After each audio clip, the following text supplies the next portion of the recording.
prediksi bahwa pertumbuhan ekonomi Indonesia berada pada kisaran minus 2% hingga 2%. Angka tersebut dapat dicapai jika langkah pemerintah untuk meretas proses penyebaran COVID-19 ini bisa segera diselesaikan. Sesuai dengan tema yang kemudian akan kita ulas secara bersama dengan Bapak Dr. Muhammad Said Didu, sebelumnya barangkali admin bisa menampilkan profil atau perjalanan Bapak Said Didu yang kemudian akan menjadi pemantik kita pada malam hari ini. Oke, siap. Ya, teman-teman bisa saksikan, beliau adalah merupakan Doktor Sistem Engineering lulusan Commonwealth yang punya IPK 4,0 ya. Pengalaman kerja beliau juga sempat menjadi anggota DPR MPR di tahun 97 sampai 2002. Sekretaris Kementerian BUMN 2005 sampai 2010. Staf khusus Menteri SDM 2014 sampai 2016. Nah, teman-teman, sebelum kita lebih jauh mengulas perjalanan Pak Said Didu ini, bahwa sebentar barangkali mungkin teman-teman bisa langsung berinteraksi dengan beliau. Tentu ada aturan mainnya. Jadi apabila ada pertanyaan yang kemudian akan disampaikan, barangkali mungkin bisa melalui chat di room chat ini. Halo Pak, kedengaran? Kedengaran. Oke, jadi yang disampaikan Pak Said Didu nanti akan dipersilahkan kepada teman-teman dalam menyampaikan apa yang akan ditanyakan. Untuk mengefisienkan waktu, langsung saja saya persilakan kepada Bapak Said Didu mengulas wacana sesuai dengan tema, yaitu adalah analisa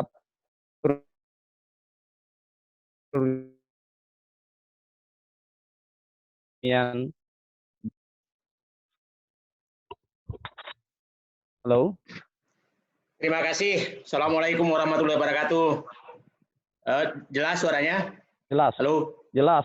Teman-teman semua, saya ingin mencoba menjelaskan analisis kebijakan, bagaimana kita menganalisis kebijakan ekonomi dampak dari pandemi. Nah, yang kita lihat di pemerintah pusat tarik ulur terus setiap saat. Nah, saya ingin mencoba menjelaskan apa penyebabnya tarik ulur tersebut kira-kira dan kenapa yang dipilih adalah kebijakan yang seperti sekarang. Lanjut. Lanjut ini Mas. Yep. Dampak pandemi corona saya pahami adalah ada 5 yang sebenarnya adalah Pak, yang pertama adalah mengancam kehidupan manusia di hampir seluruh dunia. Dan menarik pandemi corona ini adalah yang kena pertama tuh rata-rata pejabat tinggi dan orang kaya, bukan orang miskin. Pangeran Charles di Inggris, berbagai perdana menteri di Eropa, kemudian bintang film di Hollywood, kemudian keluarga raja di Arab Saudi. Itu jadi menurut saya ini agak menarik. Kemudian yang ketiga kita kan adalah Menteri Perhubungan gitu kan. Itu agak menarik penyakit ini yang saya katakan dalam ujian dari Allah. Yang kedua adalah berpotensi mematikan aktivitas perekonomian, karena penyakit ini tidak kelihatan, tidak ada obatnya, sehingga orang semua menjadi takut dan memang dampaknya menyeramkan. Jadi sangat wajar orang ingin menyelamatkan nyawanya dan tidak mengutamakan ekonomi. Yang ketiga adalah berpotensi mematikan aktivitas sosial. Aktivitas sosial ini sangat berpotensi menghasilkan aktivitas sosial, termasuk sekarang ketemu dengan siapa susah itu semua mati, kemudian berpotensi menimbulkan gejolak sosial. Ini yang harus kita antisipasi karena masyarakat pada saat menghadapi ketegangan dan susah hidup maka sangat besar mungkin menimbulkan gejolak sosial. Yang kelima adalah berpotensi melahirkan keseimbangan baru dalam perekonomian dunia. Ini kita tidak bisa menduga nanti bahwa akhir-akhir tahun ini kan China menonjol, Amerika menonjol, ini kemungkinan besar akan jadi keseimbangan baru dalam perekonomian dunia. Itulah kira-kira menurut saya yang perlu kita lihat terhadap dampak corona. Jadi bagi yang beriman pasti menganggap, pasti berpendapat juga bahwa ini ujian dari Allah dan ini mungkin Allah sedang ingin membuat adil di dunia ini. Jadi bikin adil dunia ini sehingga sekarang orang kaya, orang miskin, setengah miskin sama semua. Yang punya mobil banyak hanya memandang-mandang mobil di rumahnya, yang punya tas bagus dia juga hanya memandang-mandangnya, sama semua hanya memakan yang apa di sekitarnya, tidak ada lebih dari itu. Jadi menurut saya adalah dampaknya adalah kita menyadari bahwa kita ini tidak siapa-siapa di muka bumi ini. Lanjut. Lanjut.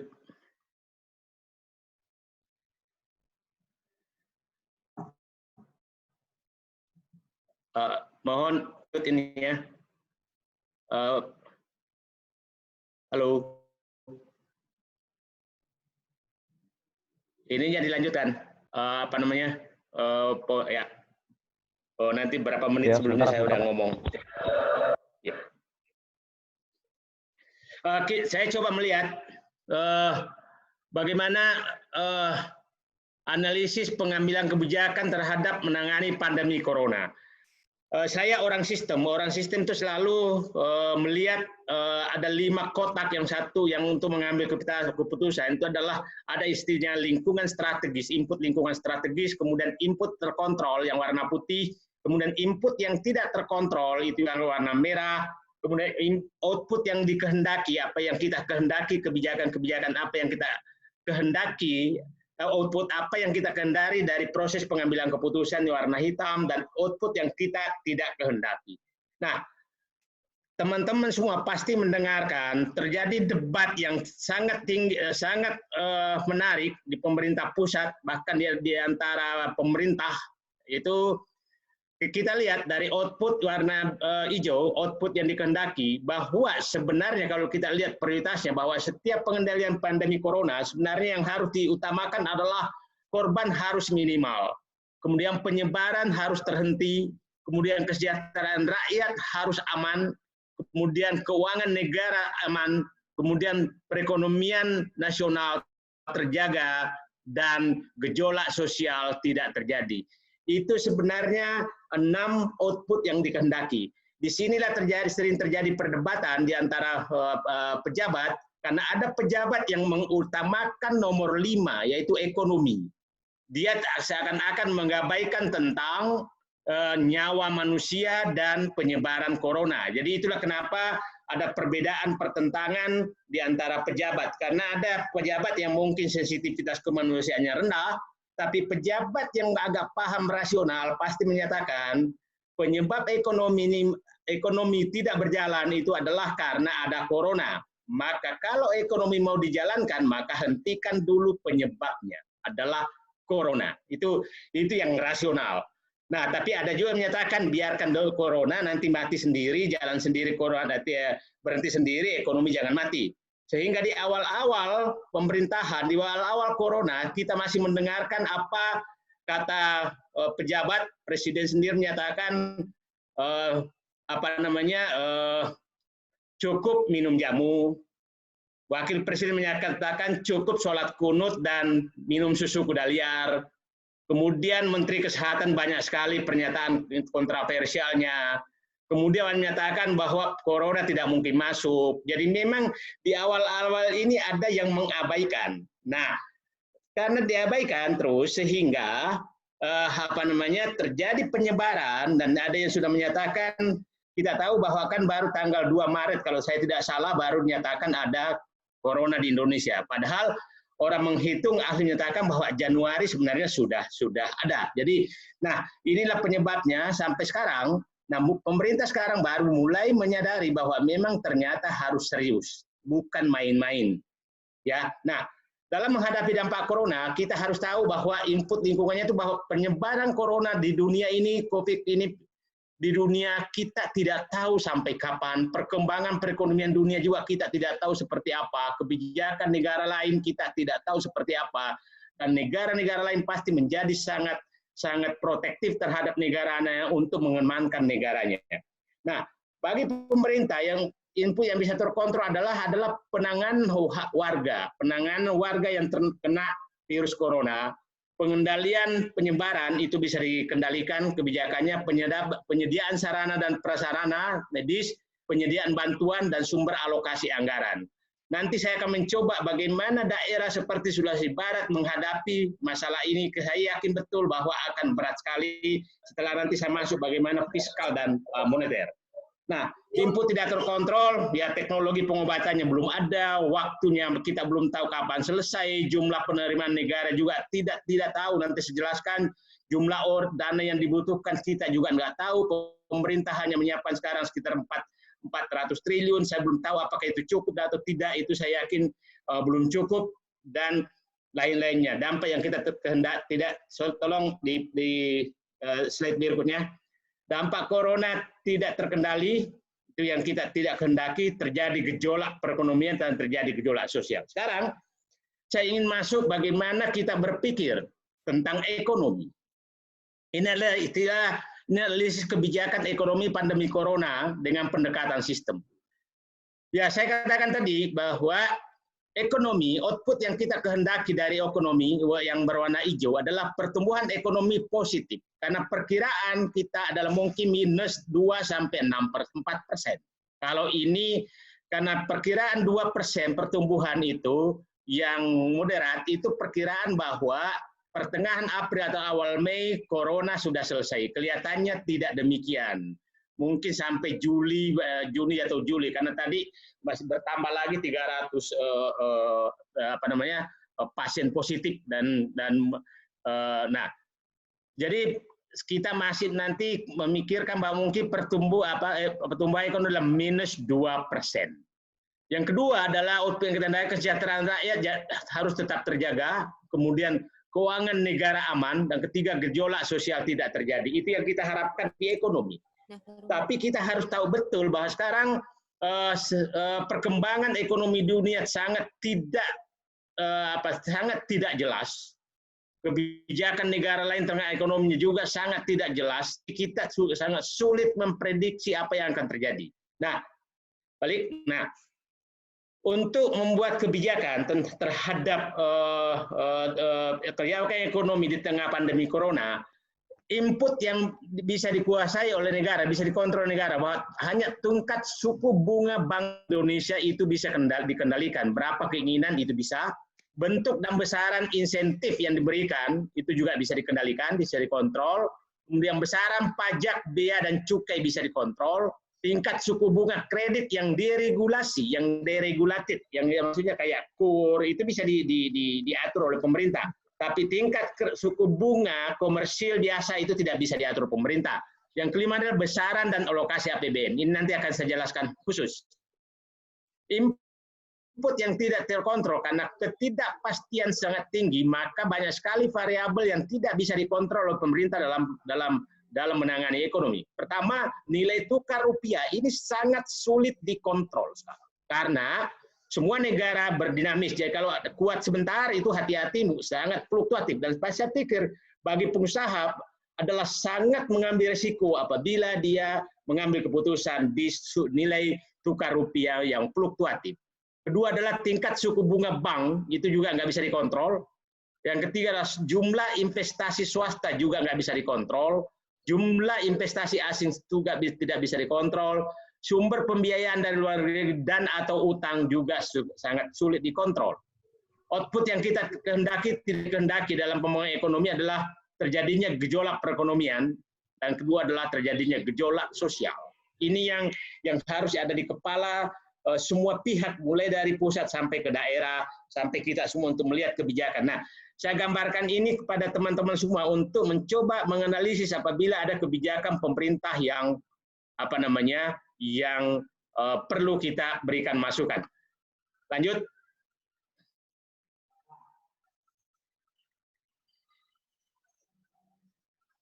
Nah, sekarang paket kebijakan apa sih yang dibutuhkan dalam rangka pandemi corona? Menurut saya ada 5 paket kebijakan yang dibutuhkan. Satu adalah kebijakan atasi krisis pandemi corona sendiri, kebijakan atasi perekonomian rakyat, kebijakan atasi krisis fiskal, kebijakan atasi krisis ekonomi, dan kebijakan hindari krisis sosial.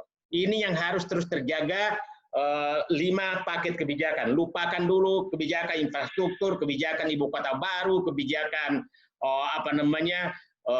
termasuk kebijakan prakerja yang dibayar kepada hanya provider. Itu menurut saya dilupakan hal-hal seperti itu. Lanjut.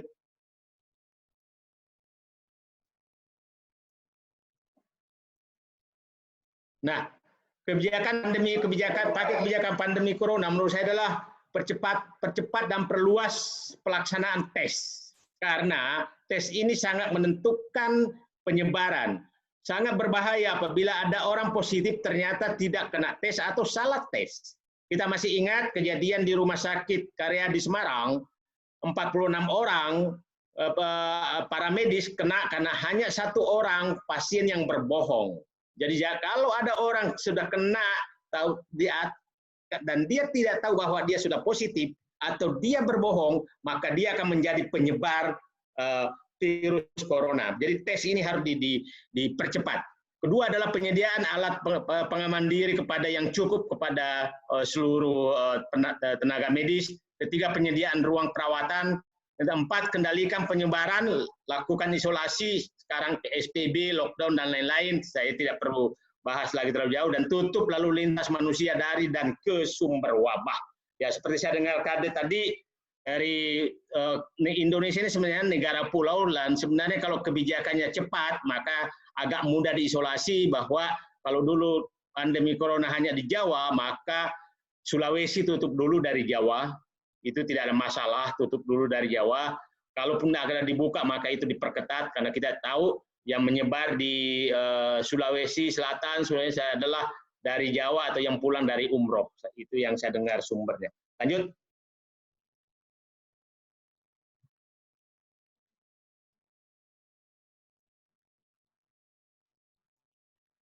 Nah, kebijakan untuk perekonomian rakyat ini yang penting sekali bagi rakyat. Teman-teman di Sulawesi Barat, Sulawesi Selatan, Sulawesi semua, terutama yang di pertanian, saya pikir kita semua lebih bersyukur daripada orang-orang di Jawa yang betul-betul hidupnya adalah mencari pekerjaan, mencari makan untuk hari ini adalah apabila bekerja hari ini.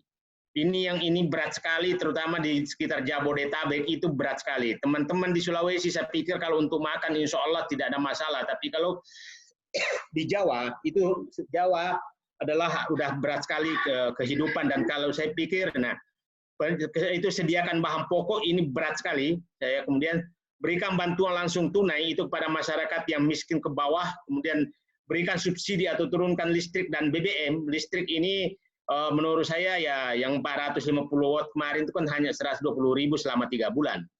Nah, BBM yang menarik, ini harga BBM sebenarnya itu sudah harus mungkin turun sekitar 50%, tapi tidak turun-turun sampai sekarang. Teman-teman semua, saya ingin membuka sedikit kenapa BBM Indonesia tidak turun. Penyebabnya ternyata setelah saya pelajari adalah ada keputusan Menteri SDM tanggal 20 Februari tahun 2020 bahwa harga BBM didasarkan kembali kepada harga rata-rata produk kilang minyak di Singapura, MOPS. Bukan didasarkan pada dinamika murni dari penurunan harga minyak dunia. Saya kaget dengan keputusan menteri ini, dan itu keluar di saat harga minyak mau turun. Dan di keputusan itu menyatakan bahwa hanya bisa ditinjau 2 bulan kemudian. Jadi jangan heran nanti bahwa tanggal 25 kemungkinan besar turun, tapi sudah 2 bulan mafia migas kemungkinan besar main, kilang minyak Singapura dan Pertamina menikmati untung yang sangat besar selama 2 bulan. 2 bulan itu bukan jumlah yang kecil. Saya katakan kalau normal impor BBM itu normal sekitar 700 sampai 800 ribu barel per hari. 700 sampai 800 ribu barel per hari. Satu barel itu 156 liter. Jadi coba bayangkan kalau 2 bulan itu berapa keuntungan yang dinikmati selama harga sudah turun. Tapi BBM kita tidak turun-turun. Jadi saya hanya menyampaikan, jangan terlalu gembira nanti menyatakan bahwa tanggal 25 mungkin akan turun. Mungkin kemungkinan besar akan turun. Itu memang, tapi sudah menikmati keuntungan yang sangat besar selama 2 bulan.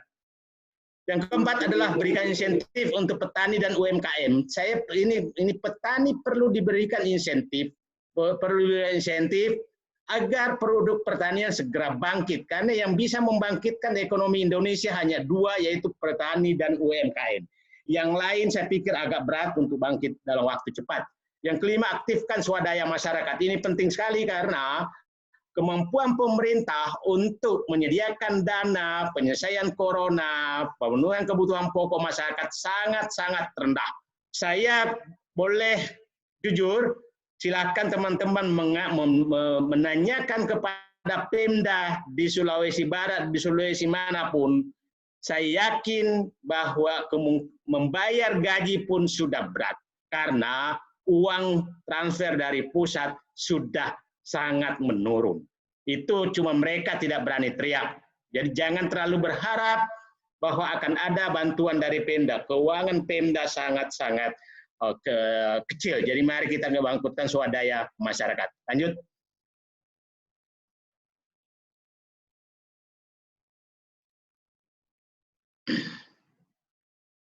Nah, sekarang saya ingin menggambarkan APBN 2020, di sini angka-angka dari Kementerian Keuangan saya ingin jelaskan.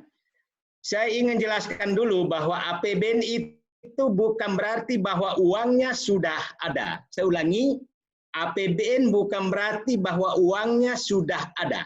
Oke? APBN adalah dasar pemerintah untuk mencari pendapatan negara yang di atas itu.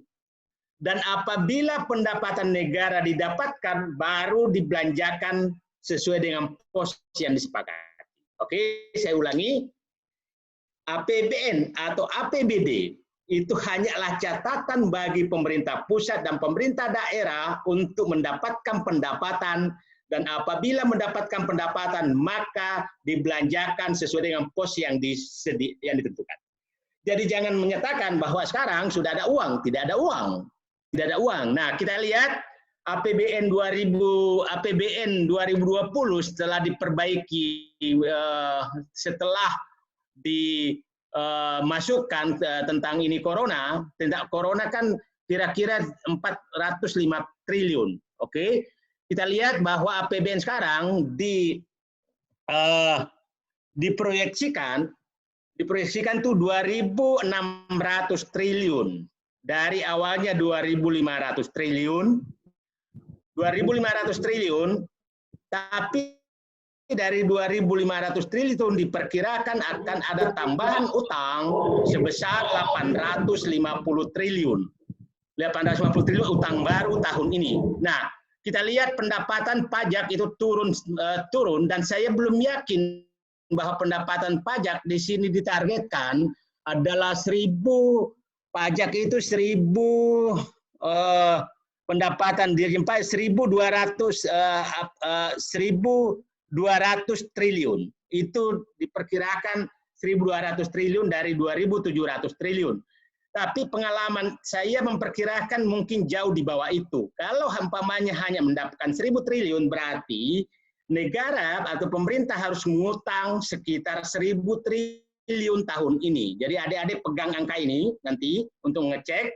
Nah, kemudian PNBP juga berdemikian. Jadi kalau pendapatan negara hanya kira-kira 1.000 triliun, 1.400 triliun, 1.300 triliun, maka 2.600 dikurang 1.300 triliun, maka itu perlu utang di atas 1.000 triliun tahun 2020.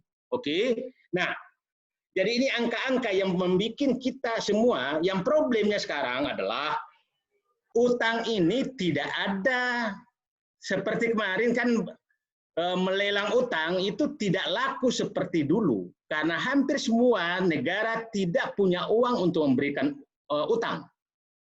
Lembaga keuangan juga susah menghasilkan utang. Jadi saya pahami betul betapa beratnya Menteri Keuangan sekarang mencari utang 1.000 triliun.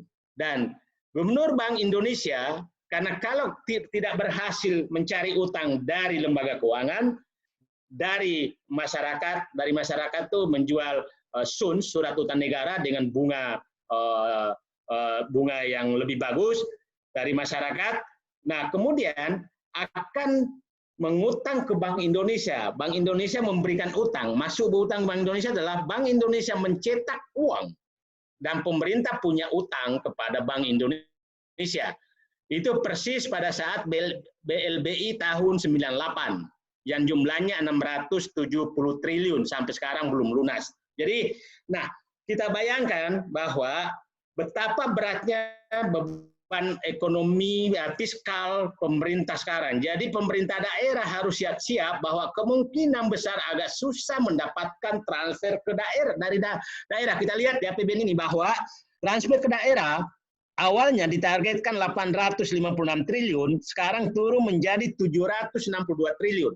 Nah, tapi ini saya sangat tergantung apakah pemerintah menghasil mendapatkan utang atau mendapatkan pendapatan negara. Jadi ini sangat tergantung Nah, saya katakan angka-angka yang ada di sini adalah angka yang medium, yaitu pertumbuhan 2%. Kalau pertumbuhan minus 2% berarti semua pendapatan di atas akan turun, dan kemungkinan besar itu yang terjadi minus 2%, maka kita lihat bahwa akan sangat berat tentang perekonomian Indonesia. Jadi adik-adik teman-teman semua, jadi kalau pemerintah sedang lagi pusing, kita maklumi dia pusing karena memang tidak ada uang sama sekali. Nah, itulah pasti teman-teman mendengarkan kenapa lama sekali berdebat tentang apakah karantina wilayah, apakah lockdown, apakah PSBB yang terjadi. Sebenarnya yang problem adalah kalau terjadi lockdown, maka pemerintah harus menjamin semua lockdown atau karantina wilayah itu sama. Maka semua pemerintah harus menjamin semua kebutuhan pokok rakyat, mulai rakyat paling miskin sampai paling kaya, bahkan binatang peliharaan pun, makanan binatang peliharaan pun negara harus menjamin kalau diambil kebijakan karantina wilayah. Yang menarik adalah yang dipilih adalah PSBB. PSBB adalah pengawasan sosial berjarak berskala besar. Yang menarik di situ adalah PSBB ini dipilih karena pemerintah pusat tidak punya kewajiban apapun kalau PSBB yang berlaku, sehingga yang dipilih itu yang punya kewajiban adalah pemerintah daerah. Nah, sehingga agak enak pemerintah pusat sekarang karena tidak punya kewajiban apa-apa tapi punya kekuasaan. Nah, mudah-mudahan nanti bukan prestasi pemerintah daerah diklaim sebagai prestasi pemerintah pusat, padahal daerah yang menghabiskan anggaran cukup besar. Pemda DKI itu agak luasa karena memang pendapatan asli daerahnya sangat besar, itu sekitar 70 triliun APBD-nya. 70-80 triliun. Coba bandingkan di Sulawesi Barat, saya nggak tahu jumlahnya APBD-nya berapa. Itu jauh sekali dari kemampuan pemerintah DKI. Pemerintah Jawa Barat juga berat.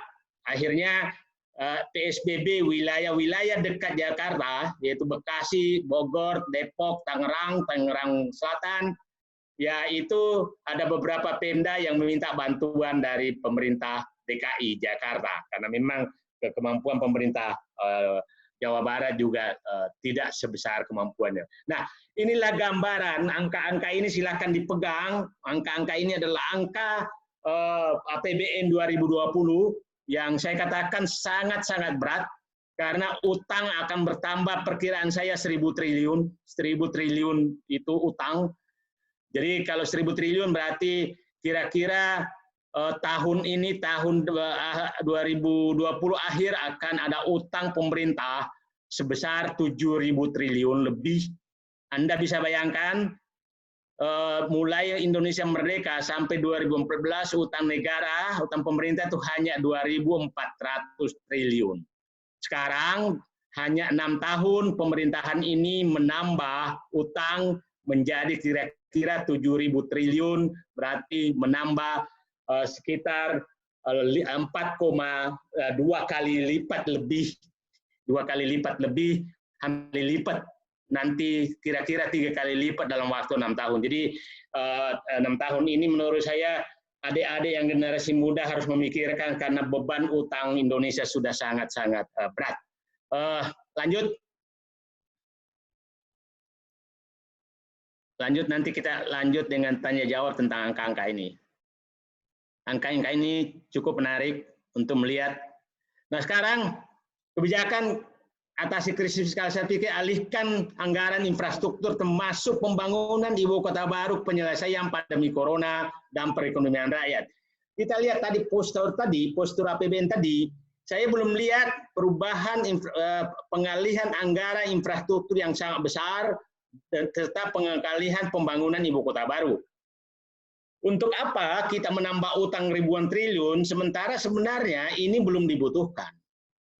Jadi mending menurut saya alihkan anggaran-anggaran yang tidak penting ke arah untuk penyelesaian ekonomi pandemi corona. Saya sering jahil, itu staf khusus milenial itu apa sih? Sampai digaji besar cari proyek pula di dalam pemerintahan. BPIP itu apa sih kerjaannya? Nggak ada juga. Jadi menurut saya hal-hal seperti itu kalau pemerintah menganggap bahwa pandemi corona penting sekali, maka anggaran-anggaran seperti itu harus dipotong. Masih ingat saya pada saat Pak Habibie menjadi presiden, dia potong anggaran, dia potong dan hentikan proyek pembuatan pesawat terbang yang dia bikin sendiri, N250, demi menyelamatkan keuangan negara. Dia hentikan berbagai proyek industri strategis yang dia bangun puluhan tahun demi menyelamatkan ekonomi nasional. Nah, disitulah pemimpin diuji apakah dia mementingkan legasi pribadinya dia dibanding kepentingan rakyat. Itulah ujian bagi seorang pemimpin. Yang kedua adalah kurangi belanja yang tidak penting. Yang saya katakan tadi contoh staf milenial macam-macam. Itu nggak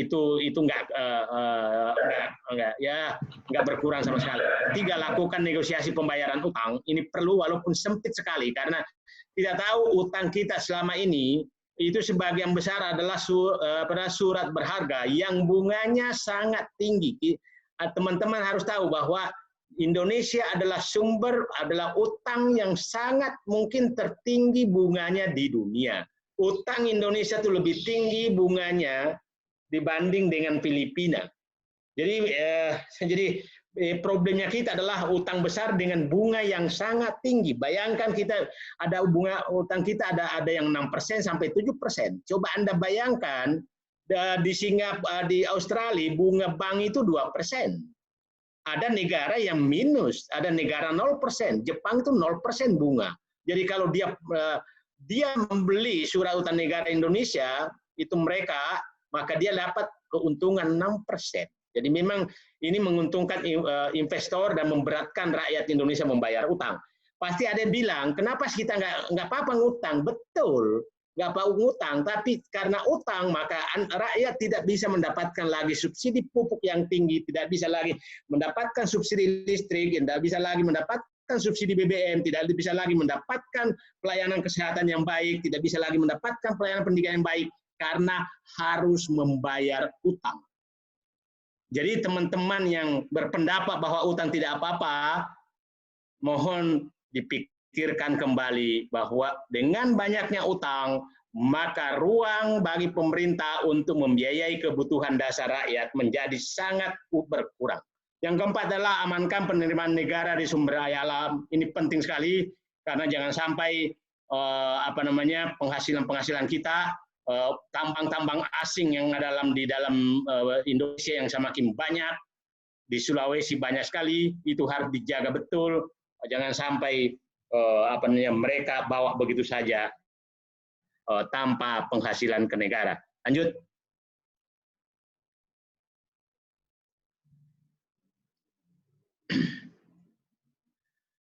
Kita lihat kebijakan atasi krisis ekonomi. Saya pikir tadi berikan insentif kepada UMKM dan petani. perlu kita tahu bahwa 97% tenaga kerja Indonesia itu ada di UMKM dan petani. 97%. Oke.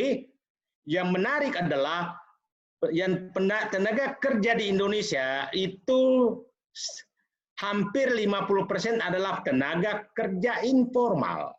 Tenaga kerja informal. Dan ini berat sekali bagi suatu negara terhadap tenaga kerja informal. Karena tenaga kerja informal ini bisa diibaratkan itu bagaikan ayam kampung yang cari makan sendiri. Apabila dia tidak turun dari tempatnya, maka dia tidak makan hari itu, maka ayam itu mati.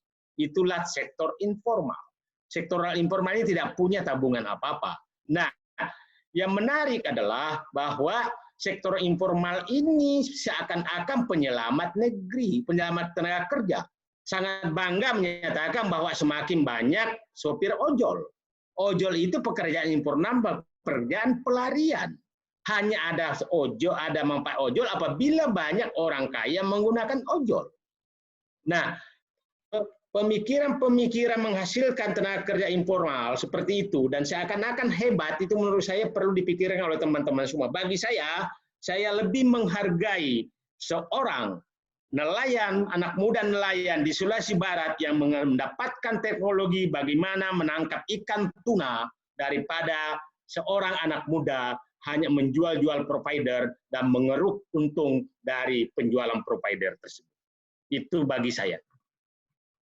Ya, boleh berpendapat beda yang lain, tapi itu adalah istilah saya hanya mengambil keuntungan dari keberhasilan orang lain. Yang ketiga adalah berikan insentif kepada usaha yang menampung tenaga kerja banyak dan atau sektor ekspor, produk ekspor. Saya pikir ini penting sekali. Nah, yang ketiga adalah siapkan buffer untuk hindari krisis perbankan dan lembaga keuangan. Karena sekarang ini sangat bahaya karena kerusakan ekonomi, kehancuran ekonomi corona ini berbeda dengan 98. 98 yang pilar ekonomi yang hancur adalah lembaga keuangan dan perbankan. Sehingga teman-teman dari Sulawesi, kemudian Sumatera saat itu menjadi kaya raya. Tahun 98 karena harga coklat naik, harga udang naik, harga cengkeh naik. Sekarang tidak demikian. Tidak demikian. Tidak, yang susah adalah yang di bawah. Nah, saya ya tahun 98 tuh saya dagang mobil bekas dari Jakarta karena di Jakarta orang kaya susah semua, jual mobilnya bekas, saya kirim ke Sulawesi dibeli dengan harga mahal karena orang Sulawesi lagi banyak uangnya. Sekarang tidak seperti itu. 4, lakukan upaya-upaya khusus untuk memacu ekspor, ini penting. Yang kelima adalah lakukan renegosiasi utang kembali. Lanjut.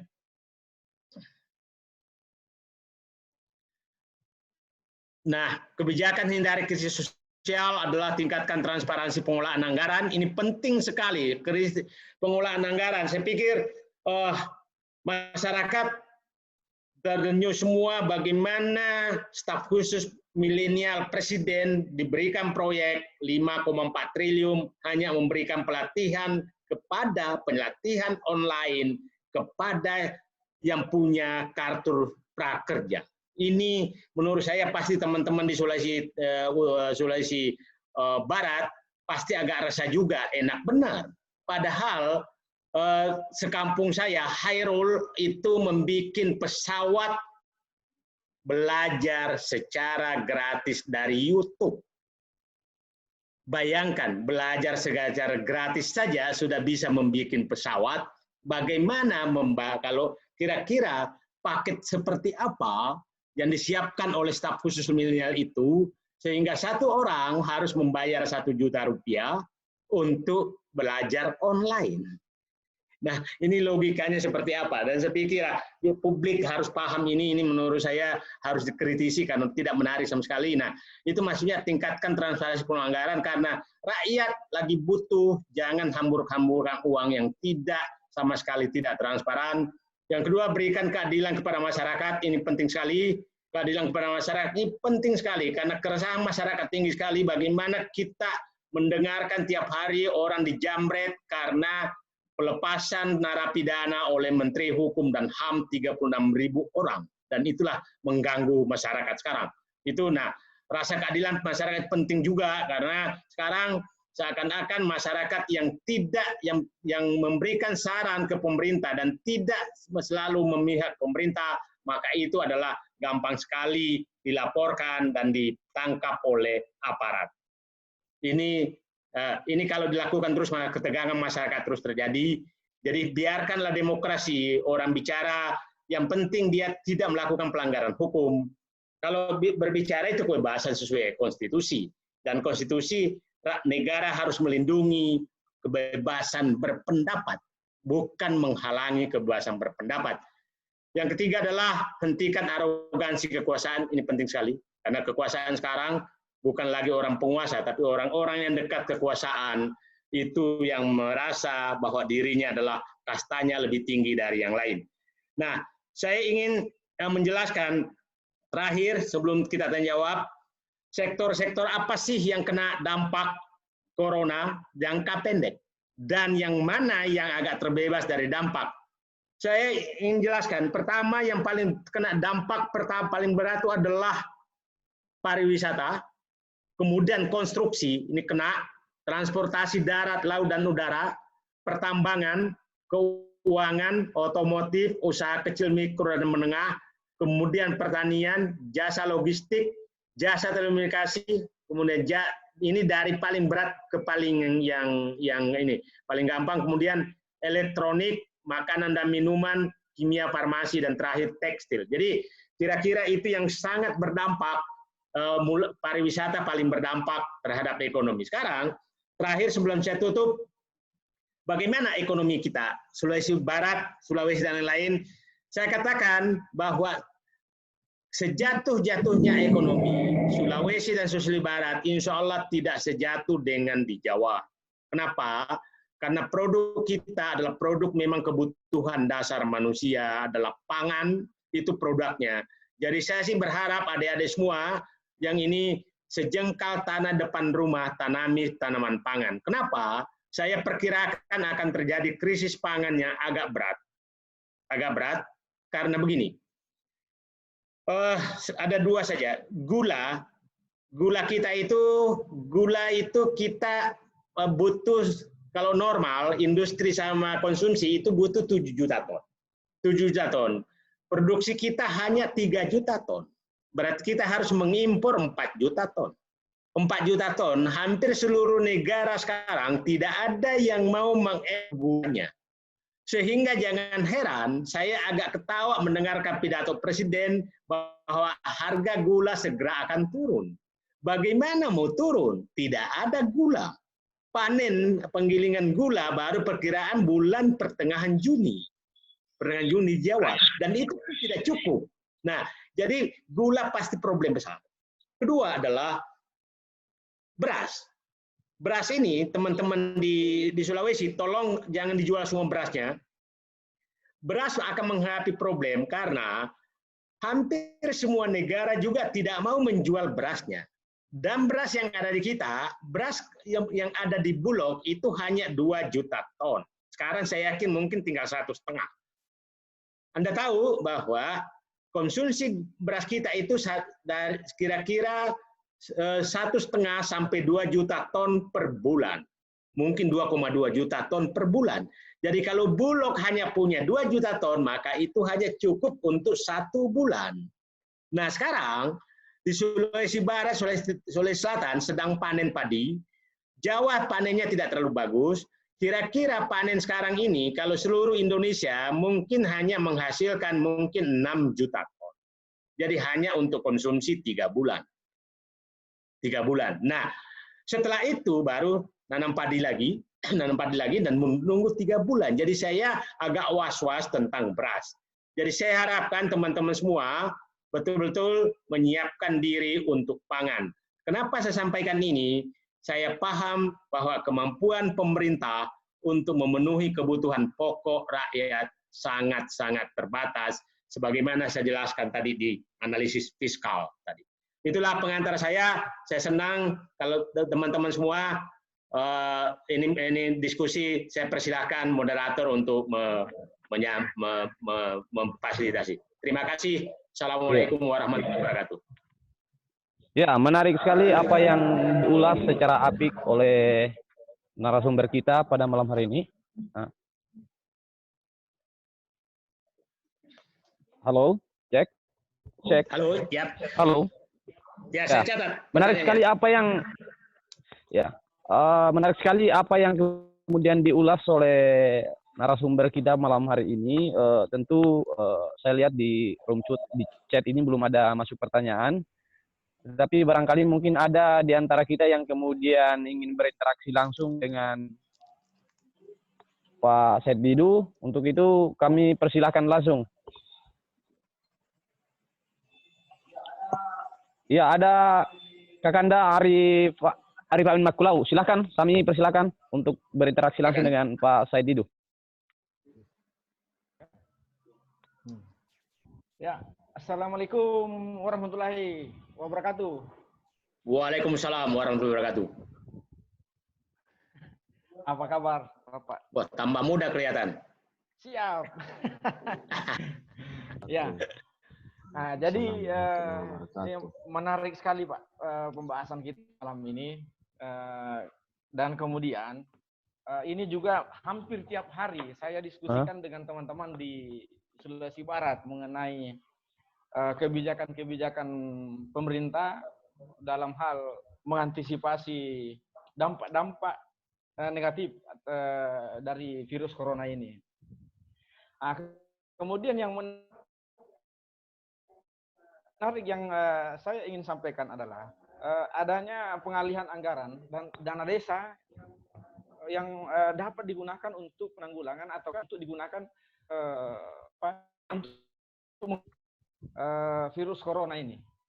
Namun yang saya perhatikan di lapangan adalah justru desa-desa itu menggunakan anggaran yang mereka miliki untuk konsumsi. Dan tidak ada dampak, dan sebenarnya tidak ada dampak yang signifikan untuk mereka rasakan ke depannya. Justru harusnya mereka itu mereka membelanjakan dana tersebut untuk biaya-biaya belanja-belanja produktif untuk mempersiapkan atau mengantisipasi adanya krisis yang akan dihadapi ke depan. Walaupun selesai corona, ini akan tetap terjadi krisis. Karena sudah terlanjur terkunci kita. Kemudian dana yang sudah digunakan saat ini misalnya harusnya digunakan untuk kesiapan pangannya. Paling tidak menanam apa yang bisa dipersiapkan untuk ke depan. Dan kemudian pasti ya kemudian pemerintah mereka pasti di desa-desa ini masih punya dana atau masih punya tabungan yang bisa mereka gunakan dan tidak langsung harus menggunakan dana-dana desa atau bantuan langsung tunai dari desa. Itulah yang bisa digunakan untuk sambil menunggu apa yang sudah dibelanjakan untuk dipanen di kemudian hari. Apalagi sekarang dalam kondisi saat ini yang paling mempunyai kekuatan pertahanan ekonomi itu adalah di desa. Kalau di pusat itu tidak usah dipertanyakan lagi, mereka sudah hancur lebur di sana. Makanya saya tinggalkan kota, Pak. Saya kembali ke sini dan kemudian beberapa teman juga di sini kita bersepakat untuk memulai menanam dan kemudian 2-3 bulan ke depan kita bisa menikmati. Kita tidak boleh selalu berharap bantuan-bantuan dari pemerintah karena pemerintah juga akan kehabisan. Jadi kemudian Bapak tadi juga mengatakan bahwa yang paling merasakan pedihnya krisis ini adalah dunia konstruksi. Dunia konstruksi. Dan kemudian saya juga kebetulan bergerak di dunia itu. Inilah yang saya rasakan. Jadi kita ini yang betul-betul swasta dan kemudian hanya mengharapkan invoice. Sedangkan sekarang ini betul-betul pekerjaan konstruksi ada beberapa lokasi yang secara khusus di lockdown dan tidak bisa mengerjakan apa-apa. Sehingga apa yang dikerjakan lalu itulah yang akan kita nikmati beberapa bulan ke depan. Itu pun kalau dibayar. Jadi kemudian inilah juga yang harus dipikirkan oleh pemerintah bahwa kita juga ini kan sebelum-sebelumnya membayar pajak dan kemudian memberikan juga masukan kepada pemerintah dan kemudian ketika usaha kita dalam keadaan goyang seperti ini, apa sih sebenarnya yang dilakukan oleh pemerintah untuk kita? Nah itu, saya kira demikian Pak. Mudah-mudahan bisa diberikan pencerahan. Terima kasih. Oke. Ya, halo.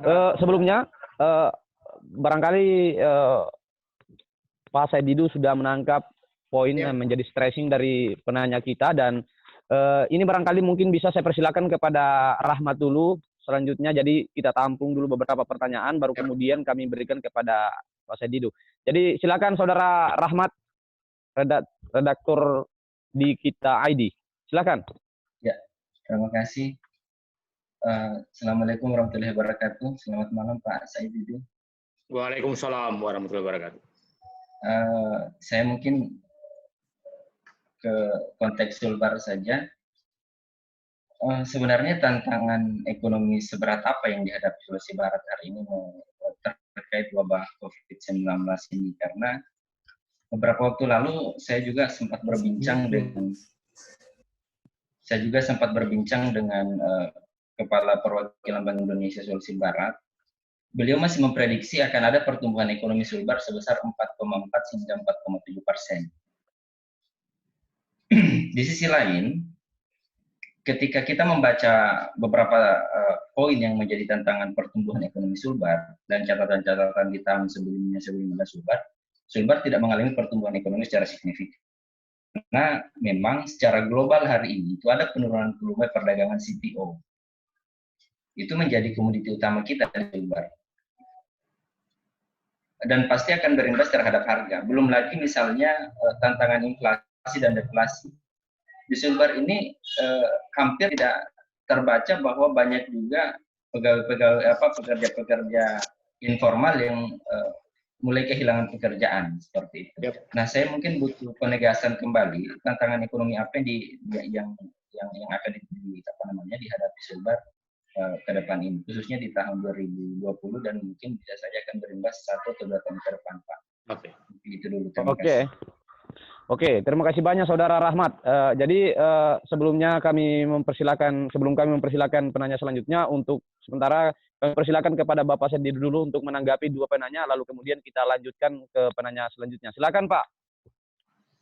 Saya pikir menarik ini pernyataan Pak Ain tadi, bahwa sebenarnya itu yang saya agak was-was sejak pandemi corona ini, karena yang muncul adalah para pihak-pihak pengarang proyek, mengarang proposal proyek.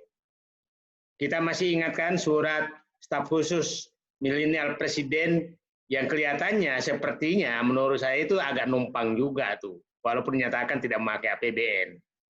Nah, saya paham ini kan 70% anggaran bantuan desa itu diarahkan ke COVID, ya kan. Nah, problem besar yang kita hadapi, saya sangat setuju bahwa ini disamaratakan seluruh Indonesia. Padahal sebenarnya ada desa yang tidak kena COVID. Ada desa yang tidak ada COVID. Ada desa yang ini nggak ada. Jadi harusnya yang boleh menggunakan dana anggaran untuk COVID adalah daerah yang terdeteksi dekat atau sudah terjangkit dengan COVID. Desa-desa yang jauh dari sana tidak boleh menggunakan anggaran itu untuk COVID. Apalagi desa-desa yang sebenarnya penghasil pangan. Karena pasti saya yakin bahwa pasti lari ke konsumtif. Konsumtif, dan biasanya itu perancangnya adalah orang kota, merancang untuk konsumtif. Jadi menurut saya ini memang, dan yang menarik kan di Perpu 1 2020, bahwa apabila kerugian terjadi karena karena alasan COVID, alasan corona, maka orang itu tidak dianggap kerugian negara dan tidak boleh dituntut ke pengadilan. Artinya paham ini aneh sekali, jadi saya takutnya justru alasan COVID digunakan untuk merampok uang negara. Itu yang was-was kita. Nah, pasti orang marah lagi. Kamu curiga terus. Begini, kalau kita tidak curiga aja dirampok, apalagi kita curiga aja masih dirampok, apalagi tidak curiga. Jadi saya was-was sebenarnya kalau saya harusnya pemerintah memberikan klasifikasi, dan Kementerian Desa kan ada pekerjaannya.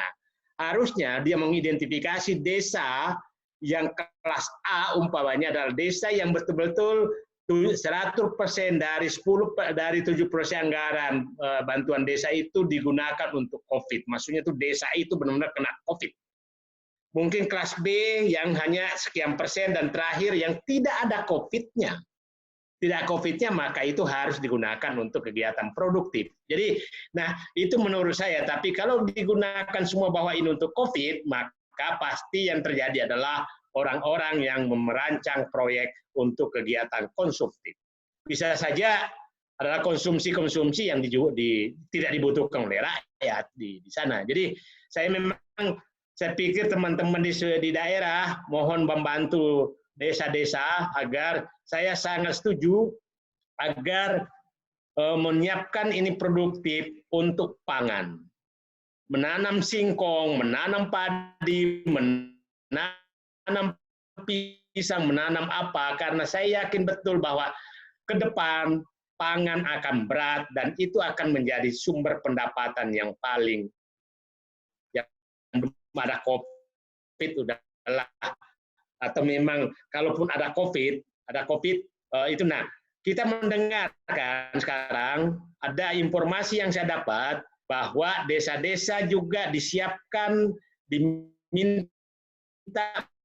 menyiapkan untuk perawatan apabila ada yang kena COVID. Nah, siapa tahu proyek ini adalah proyek yang dirancang sedemikian rupa sehingga hanya menjual alat dan peralatan untuk menangani COVID. Nah, menurut saya ini memang harus dibantu. Jadi kalau daerah-daerah yang terisolasi jauh, kira-kira nggak ada COVID-nya, udahlah tahan dulu uangnya deh.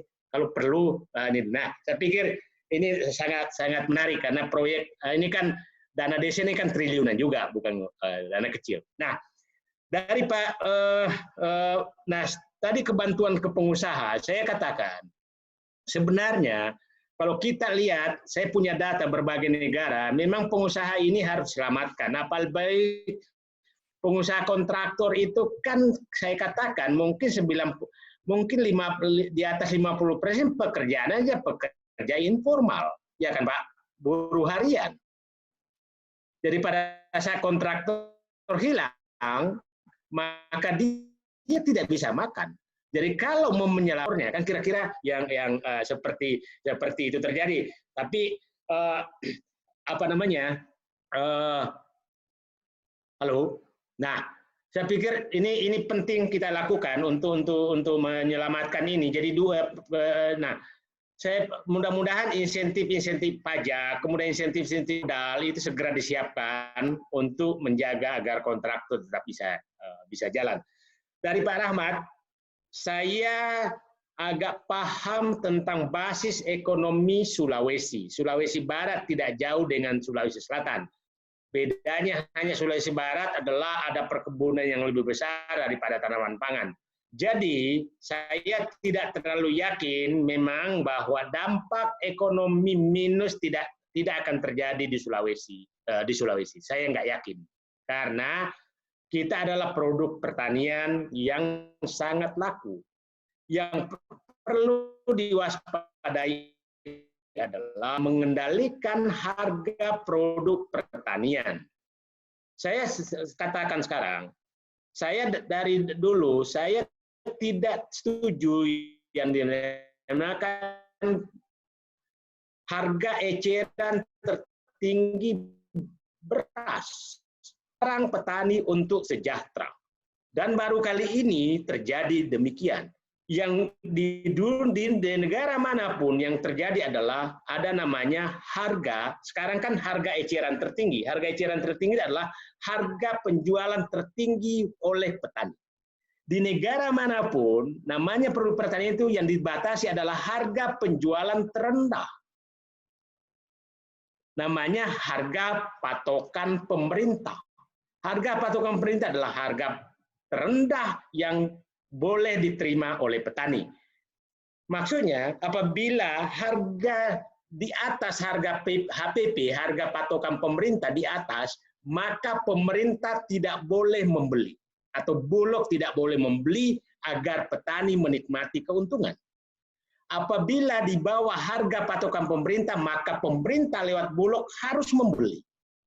Yang menarik sekarang adalah yang diberlakukan harga eceran tertinggi. Kalau petani mau menjual gabah atau berasnya lebih dari harga eceran tertinggi, maka ditangkap polisi. Ini menurut sangat aneh. Nah, saya harap ini kita harus perjuangkan agar petani-petani kita sekarang menikmati krisis ini, bukan menikmati, mendapatkan keuntungan yang pas dalam krisis ini. Saya baru dapat informasi tadi, harga gabah 5.100 di Pindrang sana kampung saya. Ini saya baru jual gabah saya panen di sana 5.100 per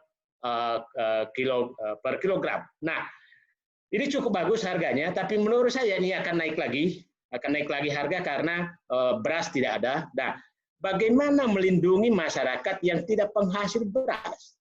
Disitulah tugas pemerintah membeli beras yang mahal dari petani, kemudian mensubsidi. Itulah namanya raskin. Raskin menurut saya jangan lagi seperti sekarang. Raskin dibelikan uang. Akhirnya Bulog, dulu kan raskin dibagi oleh Bulog. Karena Bulog membeli beras dari petani. Sehingga raskin dibagi oleh Bulog. Sekarang dikasih uang. Maka beras Bulog tidak laku di dalam gudang. Kemudian petani tidak membeli beras. Karena dikasih uang. Nah, menurut saya kebijakan ini sepertinya kebijakan ini adalah hasil lobi pihak-pihak tertentu agar toko-toko mini-mini yang buka 24 jam itu uang banyak mengalir. Sehingga lari ke sana uangnya. Karena uang untuk beras dialihkan ke. Jadi, nah, tentang CPO, saya katakan, CPO ini agak tertolong sedikit karena, kita agak was-was CPO ini karena jangan sampai pasokan, ini kan yang utama kita adalah India dan Cina. Kalau permintaannya menjadi turun, maka ini menjadi masalah.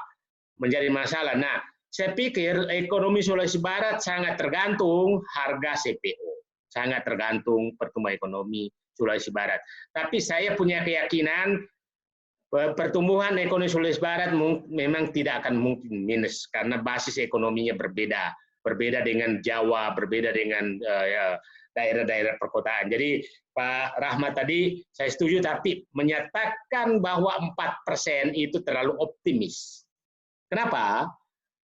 Pertumbuhan ekonomi Indonesia itu biasanya adalah disebabkan oleh konsumsi yang tinggi, termasuk Sulawesi Barat.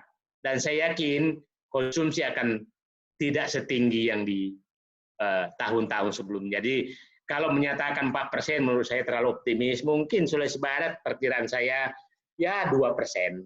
Kalau nasional -2, maka mungkin Sulawesi Barat pertumbuhan 2%. Kira-kira begitu. Terima kasih. Silakan. Ya, makasih banyak atas jawaban yang disampaikan oleh Pak Said Didu. Ada beberapa yang kemudian masih ingin berinteraksi langsung kepada Pak Said Didu. Salah satu di antaranya kami sebutkan yaitu Saudara Sopliadi. Barangkali bisa langsung Ketua Cabang Himpunan Mahasiswa Islam Cabang Manakara. Silakan disampaikan apa yang menjadi pertanyaannya. Iya. Bismillahirrahmanirrahim. Assalamualaikum warahmatullahi wabarakatuh.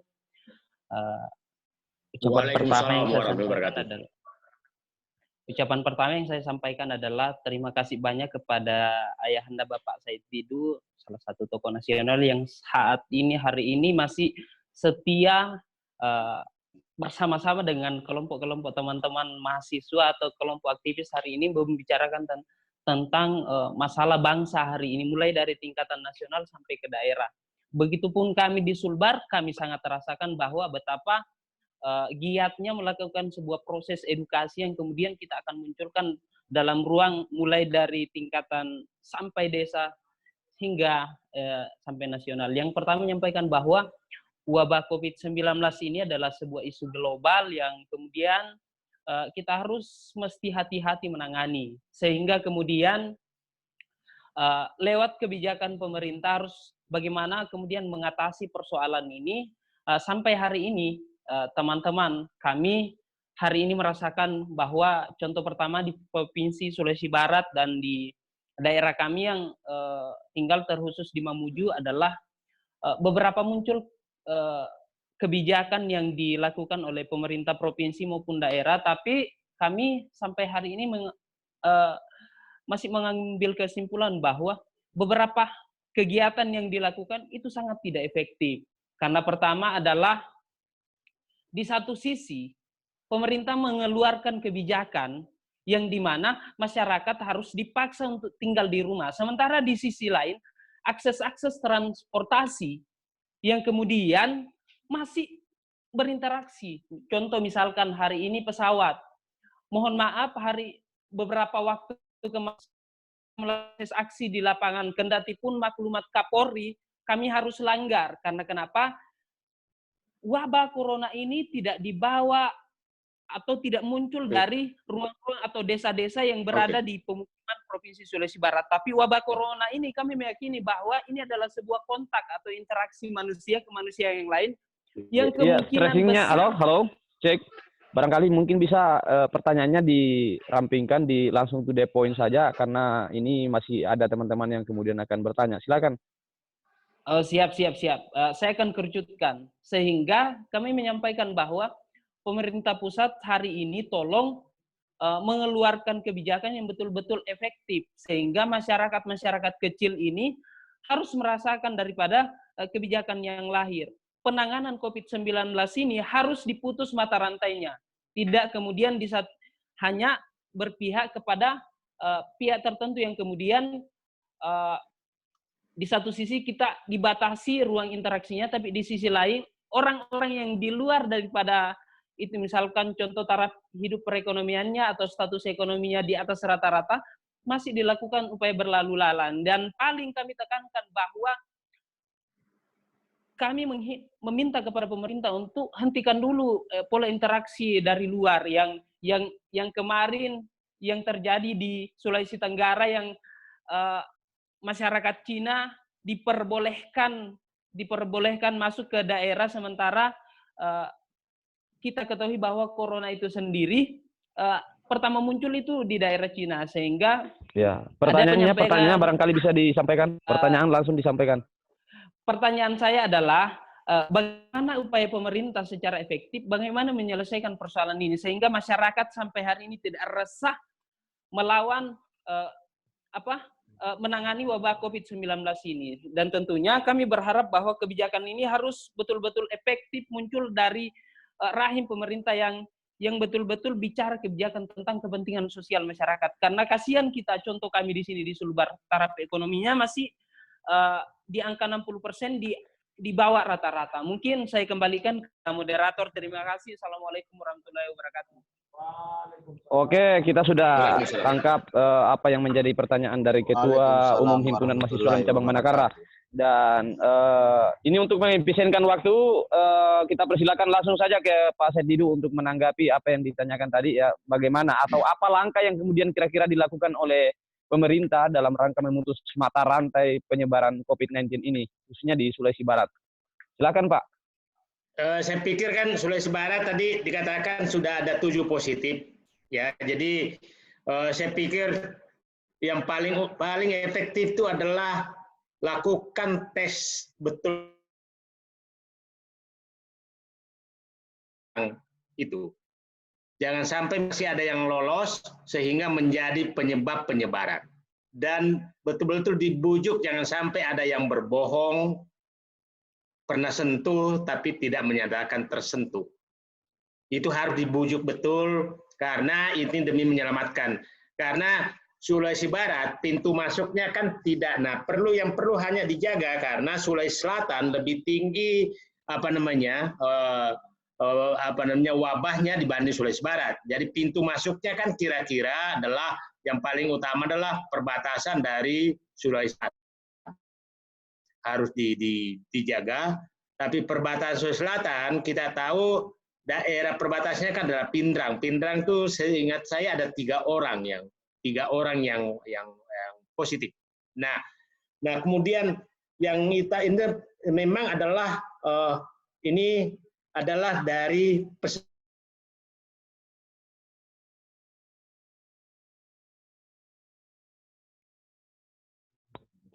Cek. periksa terhadap ODP, orang-orang dalam pengawasan yang pernah bersentuhan dengan 7 orang tersebut. Yang ketiga, kegiatan ekonomi menurut saya betul dijaga kontak di dalam kerumunan, tapi orang-orang yang mau ke kebun silahkan aja ke kebun, karena itu mengisolasi dirinya. Yang ke sawah silahkan ke sawah, yang tidak boleh adalah berkumpul. Jadi menurut saya, kalau saya pemerintah di sana, maka orang yang suka berkumpul di kafe-kafe, saya minta supaya dia datang semua ke kebun dan ke sawah, tapi jangan berombongan, supaya capek sehingga tidak kumpul lagi. Jadi, nah yang itu saya pikir sehingga ekonomi tetap berjalan, tapi penyebaran tidak terjadi. Saya pikir itu saran saya. Terima kasih. Ya, terima kasih banyak sudah diulas secara simpel dan cukup mendalam oleh pemateri kita atau narasumber kita malam ini. Ada hal yang kemudian menarik semestinya harus lebih stressing lagi, Pak Said Didu. Saya menariknya adalah ada hal yang disampaikan oleh Pak Said Didu tadi terkait bahwa ada sejumlah menteri atau oknum menteri barangkali Pak Said Didu yang kemudian saya tangkapnya bahwa lebih mengutamakan kepentingan ekonomi di atas kepentingan manusia. Nah, ini yang menarik. Baru-baru ini kita lihat bahwa Pak Said Didu adalah sosok tokoh nasional yang kemudian viral hingga kemudian harus berhadapan dengan negara lah pada umumnya. Nah, kira-kira sebenarnya apa yang mendasari Pak Said Didu ini kemudian berani mengatakan pernyataan seperti itu? Bahwa pemerintah hari ini seolah-olah hanya mengedepankan kepentingan ekonomi ketimbang di atas nilai kemanusiaan itu sendiri. Barangkali stressingnya bisa lebih tajam nggak, Pak, malam ini? Saya persilakan dulu sebelum teman-teman masih mengajukan pertanyaan lagi. Silakan, Pak. Jadi saya begini, ini adalah aksioma yang berbeda dalam memandang persoalan. Aksioma atau hipotesa yang saya gunakan adalah bahwa penyebab ekonomi tidak jalan adalah karena COVID Corona. Sehingga yang harus dihentikan adalah penyebabnya, bukan dampaknya. Oke. Nah, orang lain atau tokoh lain berpendapat lain bahwa dampaknya yang harus diutamakan. Jadi rasional. Nah, yang kedua rasionalitas saya bahwa nyawa manusia itu jauh lebih penting daripada ekonomi. Oke, nyawa manusia dari ekonomi. Dan di tengah-tengah pergulatan tersebut terjadi diskursus yang sangat tajam. Yang kita tahu persis bahwa masih ada pihak yang memperjuangkan, mengundang wisatawan datang, tidak menutup bandara, menyebabkan tenaga kerja asing dari Cina tetap masuk sampai ke pelosok-pelosok. Jadi tidak ada sama sekali upaya untuk melindungi bangsa dan negara ini dari COVID Corona. Itulah saya menyatakan bahwa tolong sekarang prioritaskan dulu tentang menghentikan penyebab Corona baru memikirkan ekonomi. Oke, nah sekarang tapi dengan pernyataan itu seakan-akan padahal sebenarnya itu masalah kebijakan. Bahwa kebijakan itu menurut saya adalah, dan kita tidak terbukti sama sekali bahwa banyak sekali kan jadi hancur. Nah, Indonesia ini negara agak lebih mudah di negara Amerika, agak lebih saya bahwa selamatkan dulu, hentikan dulu penyebab ekonomi tidak berjalan dan baru menyelamatkan ekonomi. Oke, istilah saya kalau ada ular berbisa bunuh dulu ularnya. Ini kan bukan ularnya yang dibunuh, tapi membangun rumah dulu yang aman, baru menginikan ularnya. Jadi kalau ada ular berbisa yang mengancam orang, bunuh dulu ularnya, baru bangun rumah. Itu kira-kira perumpamaan saya yang sangat sederhana, Tapi bagi saya memang dari dulu kalau sudah menyangkut rakyat kecil, kedaulatan negeri saya, karena prinsip bagi saya ulangi prinsip saya, satu lapangan kerja bangsa saya yang mampu dikerjakan bangsa saya dan diserahkan kepada asing adalah pengkhianatan. Itu prinsip hidup saya. Jadi kalau ada tenaga kerja asing yang masuk dan saya tahu itu adalah bisa dikerjakan bangsa saya, darah saya menjadi mendidih. Itu prinsip hidup. Jadi nggak bisa didiskusikan. Gitu. Oke, cukup. Ya, ini semakin malam nih semakin menarik Pak Said Didu. Karena ada beberapa yang kemudian hadir di room meeting kita hari ini. Barangkali mungkin sebelum Pak Said Didu mengulas lebih jauh, ya, ini ada Dekan Fakultas Ekonomi BOSOA Makassar, Bapak Arifudin. Selamat malam Pak Arifudin. Selamat malam Pak Arifudin. Beliau masih stay ya. Ya, barangkali jaringan beliau belum efektif. Saya masih penasaran nih Pak Said Didu. Kan ada beberapa kebijakan yang semestinya diambil oleh negara, dalam hal ini pemerintah.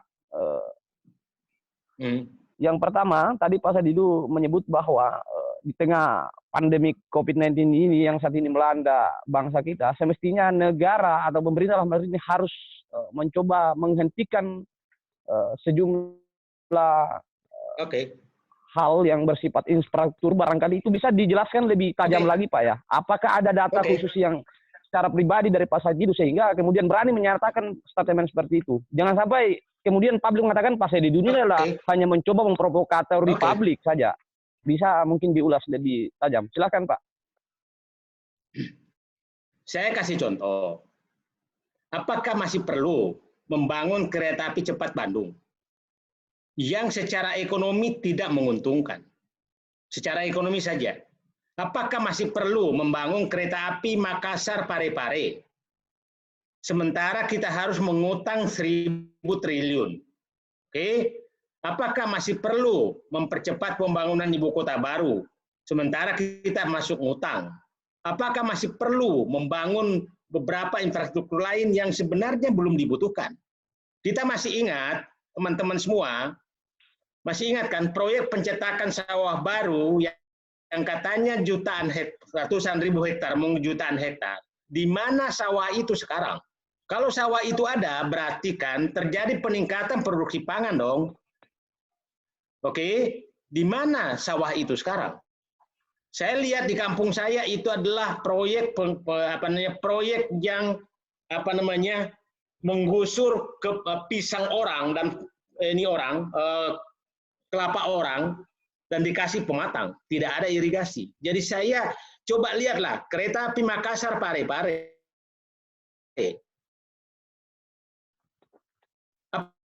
Apakah perlu? Contoh saja. Nah, proyek-proyek seperti itu banyak sekali. Proyek Bandara Kertajati, berbagai bandara yang kosong, tidak ada pesawat datang. Proyek pelabuhan banyak sekali di berbagai tempat, tidak ada kapal yang datang. Proyek tol laut, di mana proyek tol laut itu sekarang? Nah, sementara tidak mau mengurangi anggaran itu, lebih memilih menambah utang ribuan triliun, daripada menghentikan proyek-proyek yang menurut saya tidak dibutuhkan sekarang. Di saat uang tidak ada. Oke? Sangat clear kok. Saya bisa tunjukkan di mana semua proyek-proyek itu. Proyek bandara di mana-mana diresmikan itu tidak ada, tidak digunakan. Oke? Cukup ya contoh-contohnya. Iya, makasih banyak Pak Said Didu. Jadi barangkali sudah tersambung dengan Pak Arifudin, barangkali mungkin ada hal yang ingin disampaikan kepada teman-teman yang berada dalam room Zoom ini, malam ini barangkali sudah diaktifkan ya? Oh ya, belum ini Pak ya. Karena saya lihat di room chat belum ada masuk pertanyaan Pak ya. Halo? Ada beberapa hal yang... Halo? Siap, halo? siap Pak Arifudin. Halo, ya, silakan sudah Pak. Dengar suara saya? Pak. Oh ya. Sudah Pak, sudah Pak. Makasih Silakan Pak Said Didu. Makasih Pak Said Didu. Ya, selamat Ya. malam Pak. Assalamualaikum. Ini Waalaikumsalam. Pak Said ini pernah datang ke Universitas Bosowa di bawah sama Pak Aksa Mahmud.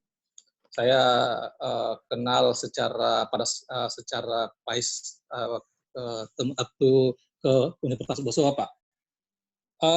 Yang sebelum saya bicara lebih jauh, kita barangkali turut prihatin lah atau turut berbelasungkawa atas meninggalnya saudara kita di Serang itu.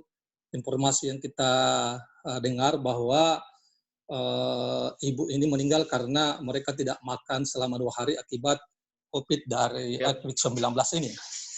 Itu cukup memprihatinkan oleh karena mereka memang pekerjaannya setiap hari adalah serabutan. Dan mereka malu untuk meminta bantuan, malu untuk meminta makanan kepada tetangganya, dia meninggal. Nah ini barangkali menurut saya salah satu contoh bahwa perlu memang upaya yang dilakukan oleh pemerintah tidak hanya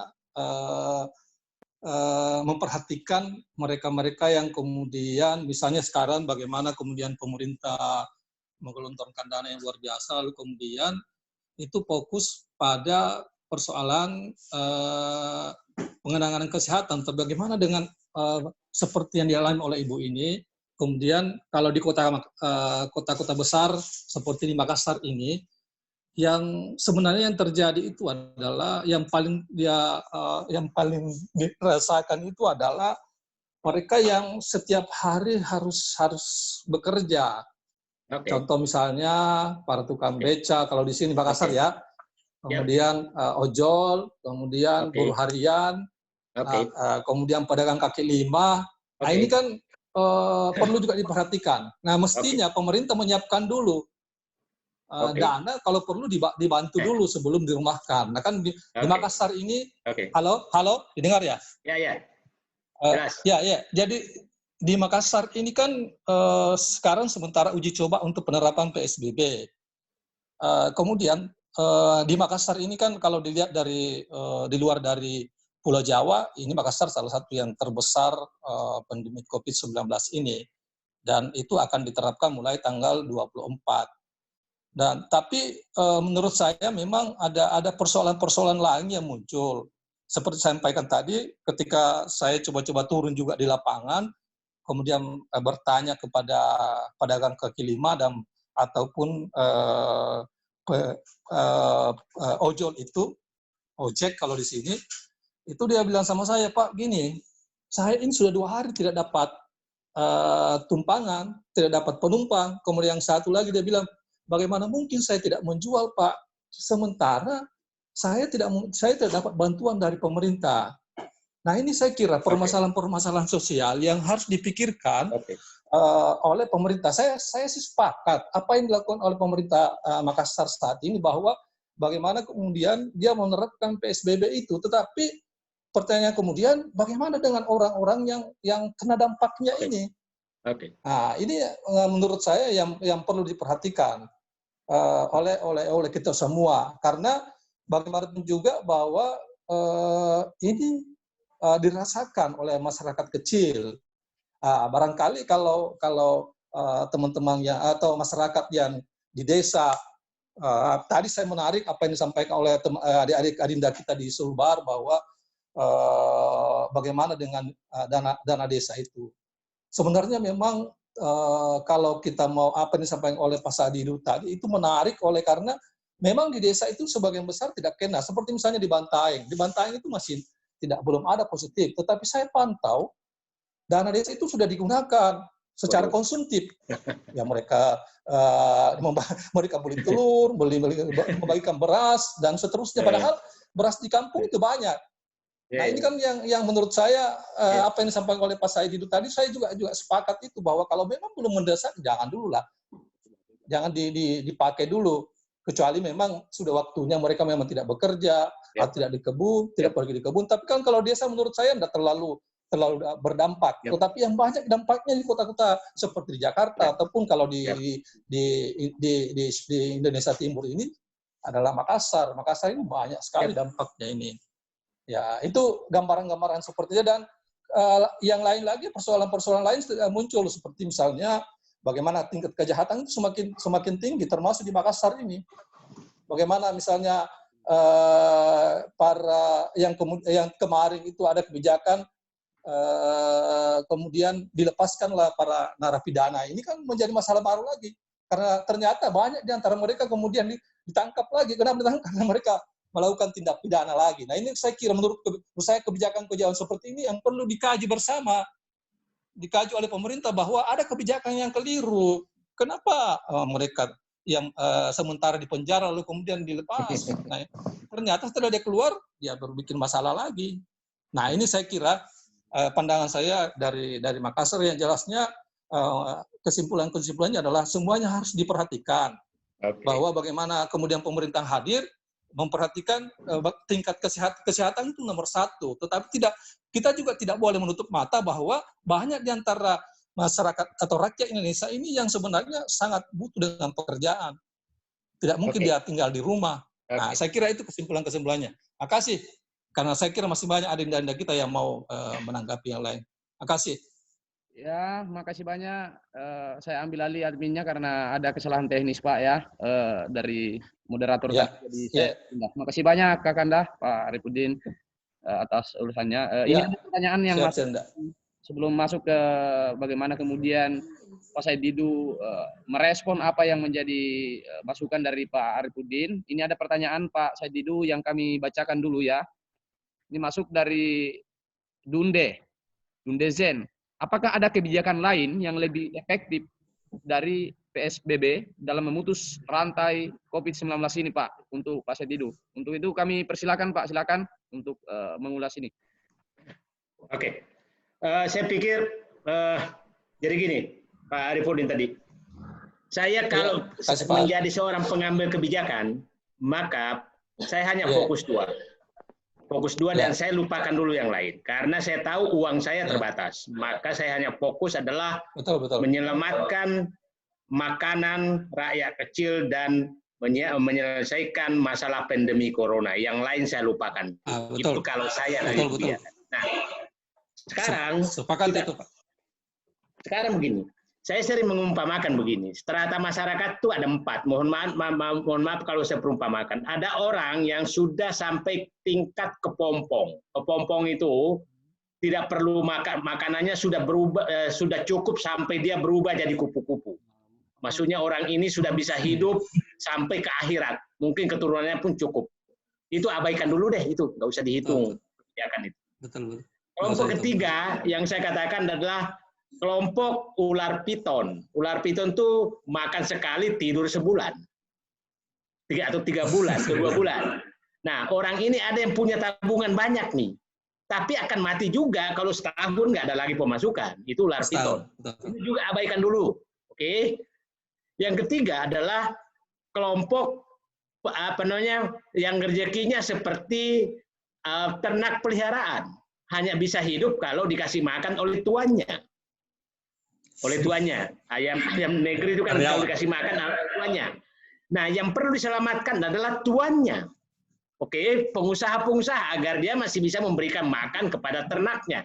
Mohon maaf, jangan nanti yang nggak suka lagi saya tuh, banyak sekali yang nggak suka saya kan, ngomong lagi saya itu mengibaratkan manusia kayak ayam gitu. Itu padahal ini contoh bagaimana tingkat rezeki orang. Tapi baser-baser sekarang kan yang penting apa omongan saya itu salah lah. Nanti akan viral lagi tuh. Saya itu mengibaratkan manusia kayak ular piton gitu. Itu nggak tahu.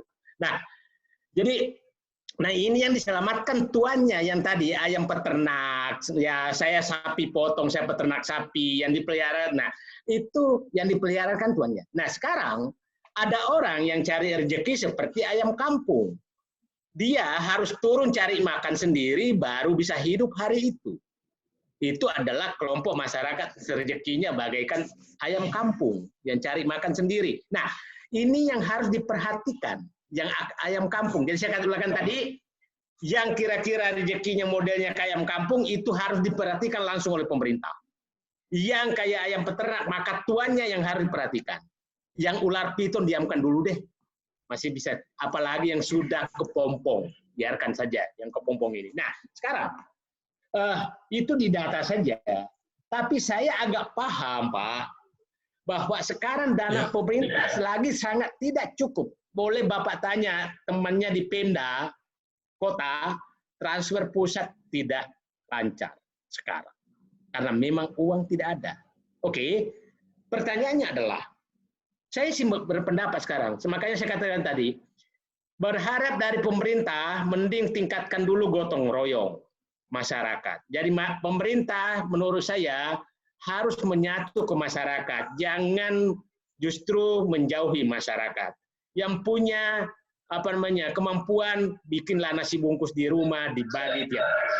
Pasti amalnya lebih tinggi untuk membantu masyarakat. Jangan terlalu berharap dari masyarakat. Ya kalau sekarang di rumah saya kan di rumah terus, ya udahlah tiap hari bikin nasi bungkus bagi kepada satpam, kepada siapa untuk mengurangi bebannya masyarakat. Jadi saya pikir pemerintah sekarang menurut saya itu harus terbuka ke masyarakat, karena saya punya keyakinan bahwa pemerintah tidak mampu menangani dua hal saja. Yang utama adalah pandemi corona sendiri dan menyiapkan kebutuhan dasar bagi rakyat yang rezekinya masih seperti ayam kampung. Itu juga nggak cukup. Mungkin ada sampai 3 bulan, tapi setelah itu nggak cukup lagi. Anggaran tidak ada. Jadi saya pikir jawaban saya demikian. Jadi menurut saya bahwa, nah sekarang bagaimana dengan yang, ya saya ojol, saya kasihan kepada sopir ojol. Tapi semua proyek dibawa ke ojol. Apakah memang semua orang ojek biasa gimana? Nah, ojol ini pemiliknya sendiri masih tetap memungut 20% dari pembayaran kita. Nggak ada bantuan apa-apa sama sekali ke mitranya. Paling mencari duit adalah sopir-sopir ojol. Bukan saya nggak suka sopir ojol, tapi perusahaannya harus ikut juga dong membantu. Jangan malah bikin himbauan agar tambahlah bonus kepada sopir-sopir kami. Lah kau yang mengambil 20% setiap pembayaran kami, apa yang kau bantukan kepada mitra kamu? Itu menurut saya memang agak kapitalis sebenarnya mereka ini. Nah, tadi adakah jadi saya pikir gitu Pak Arifudin, jadi memang saya pahami, mending menurut saya kurangi harapan dulu ke pemerintah. Kurangi harapan dulu pemerintah, karena memang keterbatasan pemerintah tinggi sekali. Jadi menurut saya mari kita bersatu, tapi pemerintah juga jangan sok jago. Jangan sok bahwa tidak butuh rakyat. Jangan rakyat semua dimusuhi. Jangan rakyat yang berpendapat ditangkapi. Ini mending satukan rakyat menghadapi COVID Corona. Setelah itu kita berpikir normal lagi. Gitu kan. Nah, tadi dari Dunde, apakah ada kebijakan yang lain? Saya katakan begini, daripada PSBB. PSBB ini adalah kebijakan yang sebenarnya memang kebijakan yang tepat karena kemampuan pemerintah tidak cukup. Oke, kemampuan uang pemerintah tidak cukup. Nah, kita lihat bahwa coba pemerintah di Malaysia sangat ketat karena uangnya cukup. Pemerintah di Australia sangat ketat karena uangnya cukup. Coba tanyakan teman-teman yang perantau di Malaysia, bukan warga negara Malaysia, saya dapat uang 6 juta sebulan, gitu kan? Tinggal di rumah dan diantarkan makanan, diantarkan macam-macam, bensin diturunkan, semua diturunkan, listrik digratiskan, pulsa digratiskan semua, karena uangnya cukup. Nah, pemerintah kita uangnya tidak cukup, dan sudah uangnya tidak cukup, masih tetap ingin memikirkan proyek-proyek jangka panjang. Ibu kota baru lah, infrastruktur lah, kereta api cepat lah, masih dipikirkan semua. Tapi itu, dan uang tidak cukup membantu rakyat. Nah, dan karena untuk menutupi itu, dia harus utang yang dibebani kepada rakyat. Jadi logika saya tidak masuk akal bahwa, begini, orang di rumahnya tidak ada makan, tapi dia mau membangun rumah baru. Rumah baru, jadi ada kepala rumah tangga, uangnya tidak cukup untuk belikan makan anaknya dan mengobati keluarganya di rumah, tapi masih ngotot mau pindah rumah baru dan mengutang kepada orang lain untuk memenuhi pindah rumah baru. Logikanya di mana kira-kira? untuk beban anaknya yang tidak bisa makan dan tidak sedang sakit untuk nanti anaknya yang membayar. Itu saja logika sederhana. Oke, jadi PSBB itu menurut saya ya itu yang paling bisa dilaksanakan. Nah, saya katakan tadi bahwa itu pun pemerintah daerah keberatan. Jadi berat karena begini. Saya katakan, saya ulangi tadi, itu kan yang harusnya yang dilakukan adalah lockdown atau karantina wilayah. Tapi kalau kebijakan ini diambil, maka pemerintah pusat yang kebebani seluruh anggaran untuk menyiapkan dana kebutuhan pokok seluruh masyarakat. Mulai paling kaya sampai paling miskin, termasuk adalah binatang peliharanya. Ya kira-kira kalau anjing yang mahal itu berapa biaya makanannya, itu pemerintah harus menyiapkan. Itu dihindari oleh pemerintah. Maka dipilih PSBB. PSBB pemerintah pusat enak. Dia hanya punya keputusan yang punya kewajiban pemerintah daerah. Nah, pemerintah daerah yang saya paham banyak sekali pemerintah daerah yang minus. Kan kira-kira dari dana alokasi umum banyak pemerintah daerah tuh mungkin 70% dipakai untuk gaji. Oke, jadi kalau dikasih untuk biaya COVID maka pasti tidak ada gajian mereka. Nah, berbeda dengan DKI yang saya katakan tadi, memang anggarannya cukup besar, 70 sampai 80 triliun per tahun. Jadi saya pahami kalau Pemda Makassar itu pasti agak berat karena memang PAD-nya juga belum cukup untuk dibelokkan ke hal-hal lain.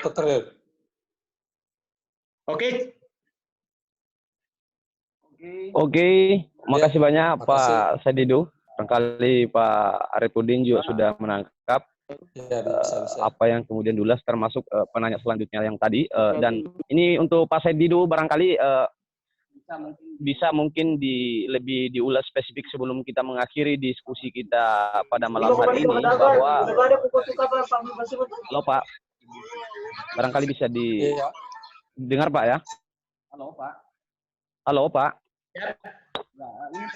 Ya, ini barangkali sebelum kita mengakhiri diskusi kita, bahwa Indonesia disebut akan mengalami perlambatan yang cukup tajam di tengah COVID-19 ini. Nah, bagi kita melihatnya bahwa penting juga kemudian secara spesifik bahwa betapa urgennya ketika memperhatikan dari sudut pandang ekonomi kita, karena jika kemudian ekonomi kita mengalami perlambatan, Pak, tentu ini juga akan berdampak buruk kepada masyarakat kita. Kira-kira bagaimana sebenarnya konklusi yang kemudian dibangun dari Pak Sadidu sendiri dalam rangka upaya memutus mata rantai penyebaran COVID-19 ini, termasuk penguatan ekonomi kita?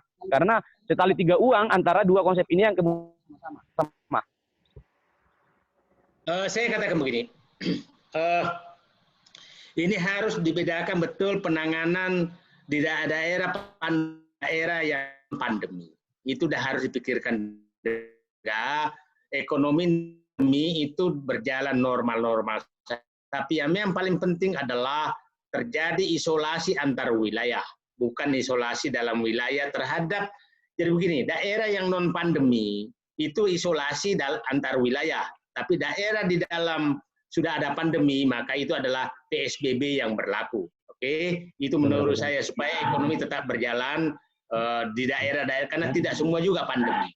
Terhadap daerah-daerah yang pandeminya masih rendah, maka betul-betul orang dihitung jari, betul-betul orang itu diisolasi, dilakukan tes sangat berat, agak masif kepada orang-orang sekitarnya. Nah, kalau seperti Jakarta, maka memang sudah harus, menurut saya harus di lockdown betul, karena sudah terlalu menyebarnya terlalu jauh, sehingga perlu dilakukan tes sangat besar-besaran untuk mengetahui agar jangan sampai tidak menyebar lagi. Saya sangat setuju bahwa orang Jakarta jangan keluar dulu, jangan sampai menyebarkan virus kemana-mana. Nah, terhadap ekonomi begini. Kita harus tahu anatomi ekonomi kita, sebenarnya anatomi ekonomi sumber daya alam. Sumber daya alam dan basisnya adalah sebenarnya sebagai besar adalah pertanian dan konsumsi. Nah, pada pertumbuhan ekonomi negatif, itu biasanya yang terpukul utama itu adalah yang dari atas ke bawah, bukan dari bawah. Yang di bawah itu sebenarnya tidak terlalu kena, tapi yang kena di bawah adalah yang seperti tadi ayam kampung. Oke, yang terkena. Nah, sekarang semua kebijakan harus diarahkan ke sana yang terkena dampak. Tadi saya menyatakan usaha-usaha yang kena dampak itu harus diperhatikan. Konstruksi, pariwisata, transportasi. Itu mudah-mudahan masih pingsan, sudah selesai corona. Tapi kalau sudah mati, maka itu agak berat. Jadi, nah, teman-teman di Sulawesi Barat, Sulawesi, menurut saya sekarang kita harus mengingatkan bahwa pasti akan terjadi penurunan produksi pangan di manapun di dunia.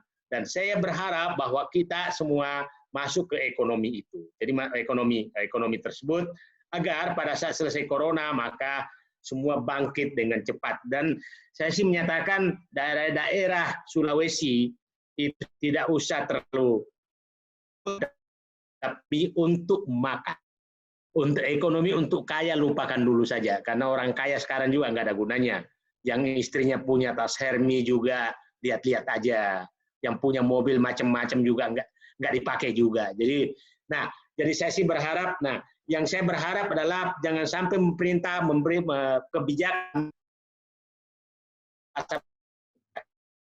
jaga nanti, jangan sampai, saya sih berharap mudah-mudahan pemerintah mendengarkan segera cabut harga eceran tertinggi produk pertanian agar petani boleh menikmati kenaikan harga kalau nanti terjadi kenaikan harga. Terhadap masyarakat nggak mampu berikan subsidi. Tapi saya lagi katakan jangan terlalu berharap dari pemerintah karena tadi saya gambarkan dari 2.600 triliun APBN yang diinginkan itu kira-kira penerimaan yang aman mungkin hanya 1.300 triliun. Penerimaan yang aman. Kira-kira berarti 1.300 triliun akan utang. Jadi saya katakan, kalau penerimaan negara pusat berkurang, maka yang kena dampak pertama adalah pemerintah daerah. Karena pasti akan dipotong transfer ke daerah. Saya katakan tadi, itu adalah APBN dan APBN itu hanya gambaran, belum ada uangnya. Jadi mohon dipahami teman-teman semua, kalaupun sudah ada tertulis APBN, itu uangnya belum ada. Karena APBN, saya ulangi, hanyalah landasan hukum bagi pemerintah untuk mencari uang. Dan apabila mendapatkan, baru dibelanjakan. Saya katakan tadi, mencari utang saja, itu sudah sangat berat. Mencari utang saja, walaupun bunganya tertinggi di Indonesia. Jadi saya walaupun ini saya perkirakan agak berat sekali fiskal 2018, dan saya berharap teman-teman di daerah juga tolong jaga betul dan jangan terlalu berharap bahwa ada bantuan-bantuan dari pemerintah daerah. Yang memang dana-dana pusat yang masih ada, ya tadi dana desa itu memang harusnya kembali digunakan untuk produktif yang belum terjangkit. Jangan sampai karena ada pedagang dari pusat saja, pedagang beras, pedagang macam-macam, sehingga dibungkus dengan dalam rangka menghadapi pandemi corona. Apalagi ingatkan ada staf khusus milenial mengirim surat ke seluruh camat agar menyampaikan APD, menanya APD masing-masing camat. Kenapa? APD itu kan ada di rumah sakit, namanya ke camat. Kelihatannya di belakang ini ada proyek juga. Siapa tahu seluruh kepala desa mau dikasih APD kali. Jadi ini yang tidak. Jadi saya katakan tadi, saya untuk Sulawesi dan lain yang perlu dipikirin adalah Jawa berat. Daerah-daerah perkotaan kalau Sulawesi itu ya hanya kira-kira Makassar itu agak berat. Yang lain-lain itu agak gampang mengisolasinya. Itu saya pikir. Ya, ini menarik sekali apa yang disampaikan oleh pemantik kita pada malam hari ini. Ini ada masukan dari Pak Rahmat, FA, bahwa Pak Said Dudu mungkin perlu disuara juga tentang pemotongan anggaran kementerian tahun ini. Sementara disampaikan tadi bahwa salah satu pondasi ekonomi negara itu dari sektor pertanian. Kira-kira bagaimana merespon itu, Pak Said Dudu? Anggaran Kementerian Pertanian dipotong. Ya, saya dengar itu. Tapi saya ingin menyatakan bahwa anggaran Kementerian Pertanian itu tidak otomatis menaikkan produk pertanian. Tidak otomatis. Masih kita ingat, anggaran 5 tahun terakhir itu tinggi sekali Kementerian Pertanian. apakah ada peningkatan pertanian? Yang adalah upacara ekspor jagung, upacara ekspor bawang sekali, upacara cetak sawah baru. Jadi saya tidak menganggap bahwa produk pertanian, apalagi orang Sulawesi, itu sangat mandiri kok, tidak butuh proyek pemerintah. Yang butuh adalah kebijakan yang konsisten dari pemerintah. Jangan sampai harga traktor naik, sewa traktor naik, kemudian harga gabah turun. Jadi hanya kebijakan-kebijakan yang tidak butuh anggaran. Jadi saya tidak terlalu was-was pemotongan anggaran Kementerian Pertanian karena saya lebih banyak itu biaya untuk proyek-proyek saja. Jadi kita tahu Kementerian Pertanian itu adalah paling suka bikin proyek di Sidrap, Pindrang. Padahal di situ nggak perlu proyek juga. Petaninya udah hebat kok. Jadi itu hanya banyak upacara saja. Jadi ya biarinlah kurang-kurang upacara dikit, nggak apa-apa. Nah, coba lihat banyak sekali kan dulu juga proyek-proyek benih kan. Benih, tanya tuh benihnya tumbuh di mana. Jadi saya pikir nggak terlalu was-was ya pemotongan itu. Yang penting sekarang bagi saya adalah tolong jaga agar harga jual produk petani tidak tertekan dan ditekan. Itu saja. Petani kita, cobalah, kalau harga bagus, tidak butuh apa-apa. Tidak butuh bantuan pemerintah, tidak butuh apa-apa. Jadi saya nggak terlalu was-was. Itu Pak, pandangan saya. Cek. Halo. Ya. Halo. Yap. Baik, ini sudah berjalan beberapa jam.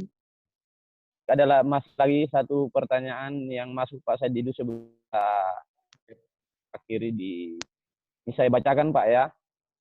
Bahwa dulu Pak Saididu bagian dari Kementerian Riset ketika masih di PPT. Bagaimana pula dengan besar di Ristek sampai 40 triliun dan tinggal 2 triliun saja? Bagaimana menanggapi itu Pak Saididu? Saya katakan ya, memang sejak pemerintahan ini kelihatannya riset itu dianggap tidak terlalu penting. Tidak terlalu penting. Jadi saya sedih sekali mendengarkan, bayangkan riset jadi 2 triliun. Kalau benar itu berarti hanya cukup untuk gaji. Pemeliharaan lab itu nggak cukup, apalagi penelitian. Jadi saya, tapi biaya anggaran untuk provider staf khusus untuk pelatihan kerja dikasih 5,6 triliun. Jadi menurut saya nggak tahu apa dibalik ini semua, sehingga kok orang yang bergerak di riset tidak diperhatikan sama sekali. Padahal kita tahu tidak akan ada pernah kemajuan tanpa riset. Itu pemahaman saya. Jadi mungkin pola pikirnya berbeda, sehingga yang hebat itu adalah hanya ya tadi yang jago provider, jago apa. Kalau orang di lab itu tidak penting-penting banget. Jadi saya pikir ya, saya sangat kecewa mendengarkan pemotongan tersebut, karena itu negara lain melihat bahwa memang Indonesia tidak mementingkan orang pintar. Dan saya baru pulang dari teman-teman di Australia, manapun, menanya ke saya, apakah saya perlu pulang ke Indonesia? Saya bilang sebaiknya nggak usah. Daripada Anda pulang, Anda mati di Indonesia. Anda lebih dihargai di sini daripada di Indonesia. Seorang dokter, teman saya di luar negeri bisa digaji minimal 70 juta atau 100 juta. Pas pulang ke Indonesia akan digaji dengan 6 juta rupiah per bulan. Itu lebih sama dengan gaji sopir bus Transjakarta, 6 juta rupiah. Jadi saya pikir Anda nggak usah pulang. Kelihatannya negara ini memang nggak terlalu penting. Jadi banyak sekali orang-orang ahli kita di luar negeri. Saya katakan kalau keluar negeri saya ketemu tuh orang-orang Indonesia semua yang membuat pesawat, membuat listrik apa segala, itu orang-orang Indonesia. Tapi memang ya daripada dia pulang ke Indonesia. Jadi saya berharap suatu saat datang masa bahwa orang pintar kembali dihargai di negeri. Terima kasih. Oke, baik Pak Saididu. Sebagai akhir daripada diskusi kita malam hari ini, mungkin ada baiknya kami berikan kesempatan dulu kepada Pak Arifudin Mane untuk memberikan sedikit wejangan kepada kita untuk bagaimana kemudian kita menghadapi COVID-19 ini. Setelah itu kami berikan Pak Pak Said Didu untuk menyampaikan closing statement-nya. Silakan Pak Arifudin Mane untuk memberikan wejangan kepada kami ini. Ya, makasih. Saya sepakat apa yang disampaikan oleh Pak Said Didu tadi, khususnya tentang proyek-proyek pemerintah. Ya memang ada skala prioritas. Proyek-proyek yang bersangkutan dengan infrastruktur, saya sepakat itu ditunda dulu. Tetapi pemotongan misalnya di bidang pendidikan, karena di pendidikan juga banyak, sampai 40 triliun itu pemotongannya. Sehingga memang yang kedua adalah ada upaya kerjasama. Menurut saya itu apa yang disampaikan oleh Pak Said tadi betul, bahwa kita harus bergotong royong. Tidak boleh hanya pemerintah, tapi masyarakat juga harus ikut serta dalam hal ini bagaimana kemudian menangani COVID-19 ini. Seterusnya adalah yang perlu diperhatikan adalah bagaimana ketersediaan kebutuhan hidup dasar rakyat. Tersediaan sarana dan prasarana kesehatan, kemudian ketersediaan anggaran operasional pada saat sekarang ini.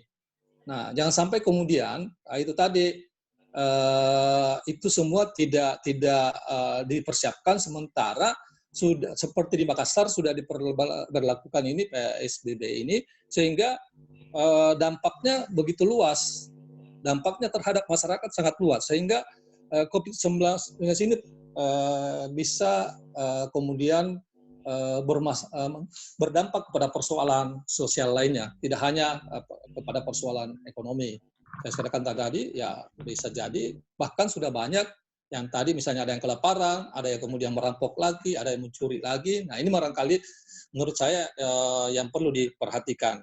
Sehingga yang pastinya bahwa pertumbuhan ekonomi itu pasti minus, tetapi kita harus terima sebuah kenyataan, dan itu tidak hanya di Indonesia, itu terjadi di seluruh dunia. Saya kira itu yang jelasnya, mari kita bersatu untuk berjuang bersama dalam rangka bagaimana kemudian menangani kegentingan COVID-19 ini. Semua anak bangsa ini harus bersatu padu. Saya kira itu, dan saya berterima kasih kepada adinda kita di HMI ini, kemudian mengajak kita untuk berdiskusi, terutama kepada Pak Said Didu. Saya kira itu. Terima kasih. Iya, makasih banyak. Makasih banyak Sekanda dan Bapak Dekan Fakultas Ekonomi Bosowa. Sebagai stressing terakhir mungkin dari Pak Said Didu, barangkali ada hal yang kemudian disampaikan untuk penutup diskusi kita malam hari ini. Silakan Pak. Pertama saya katakan bahwa menghadapi pandemi corona ini kekuatan keuangan pemerintah berat. Itu pertama. Berat ya. Yang kedua, bahwa pemerintah karena beratnya keuangan harus betul-betul menetapkan prioritas. Hanya 3 prioritas menurut saya. Pertama adalah hentikan pandemi corona. Kedua, siapkan kebutuhan pokok rakyat miskin. Yang ketiga, bantu UKM dan petani agar menggerakkan ekonomi. Itu dulu yang untuk penggunaan anggaran. Yang lain yang di atas itu adalah memberikan fasilitas, insentif, bukan uang. Oke, uang tadi adalah 3 hal. Lupakan dulu yang lain.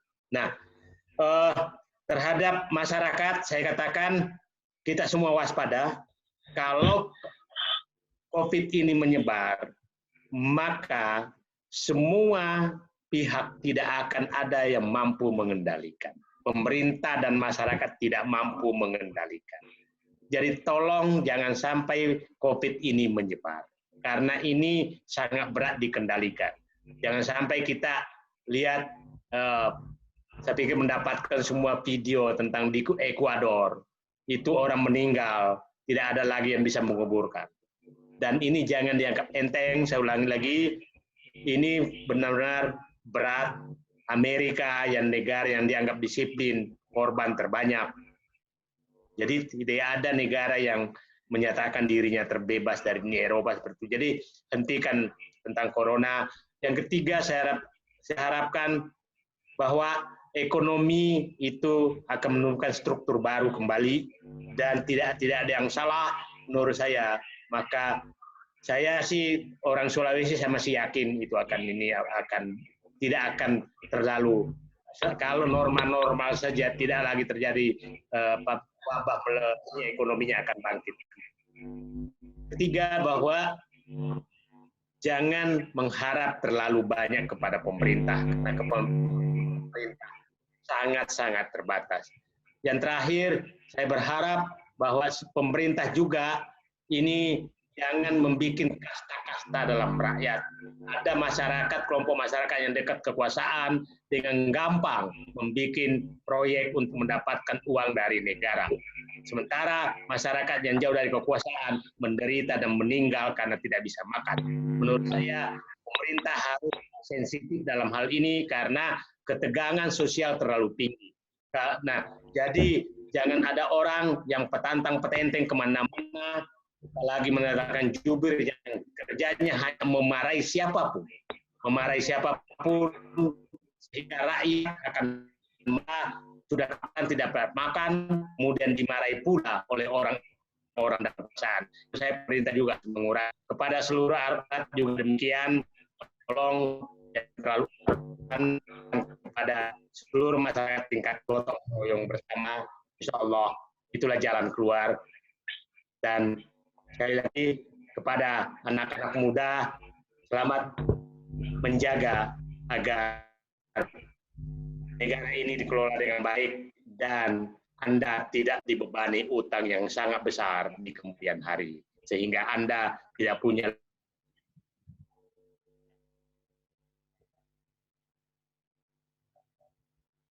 jaring.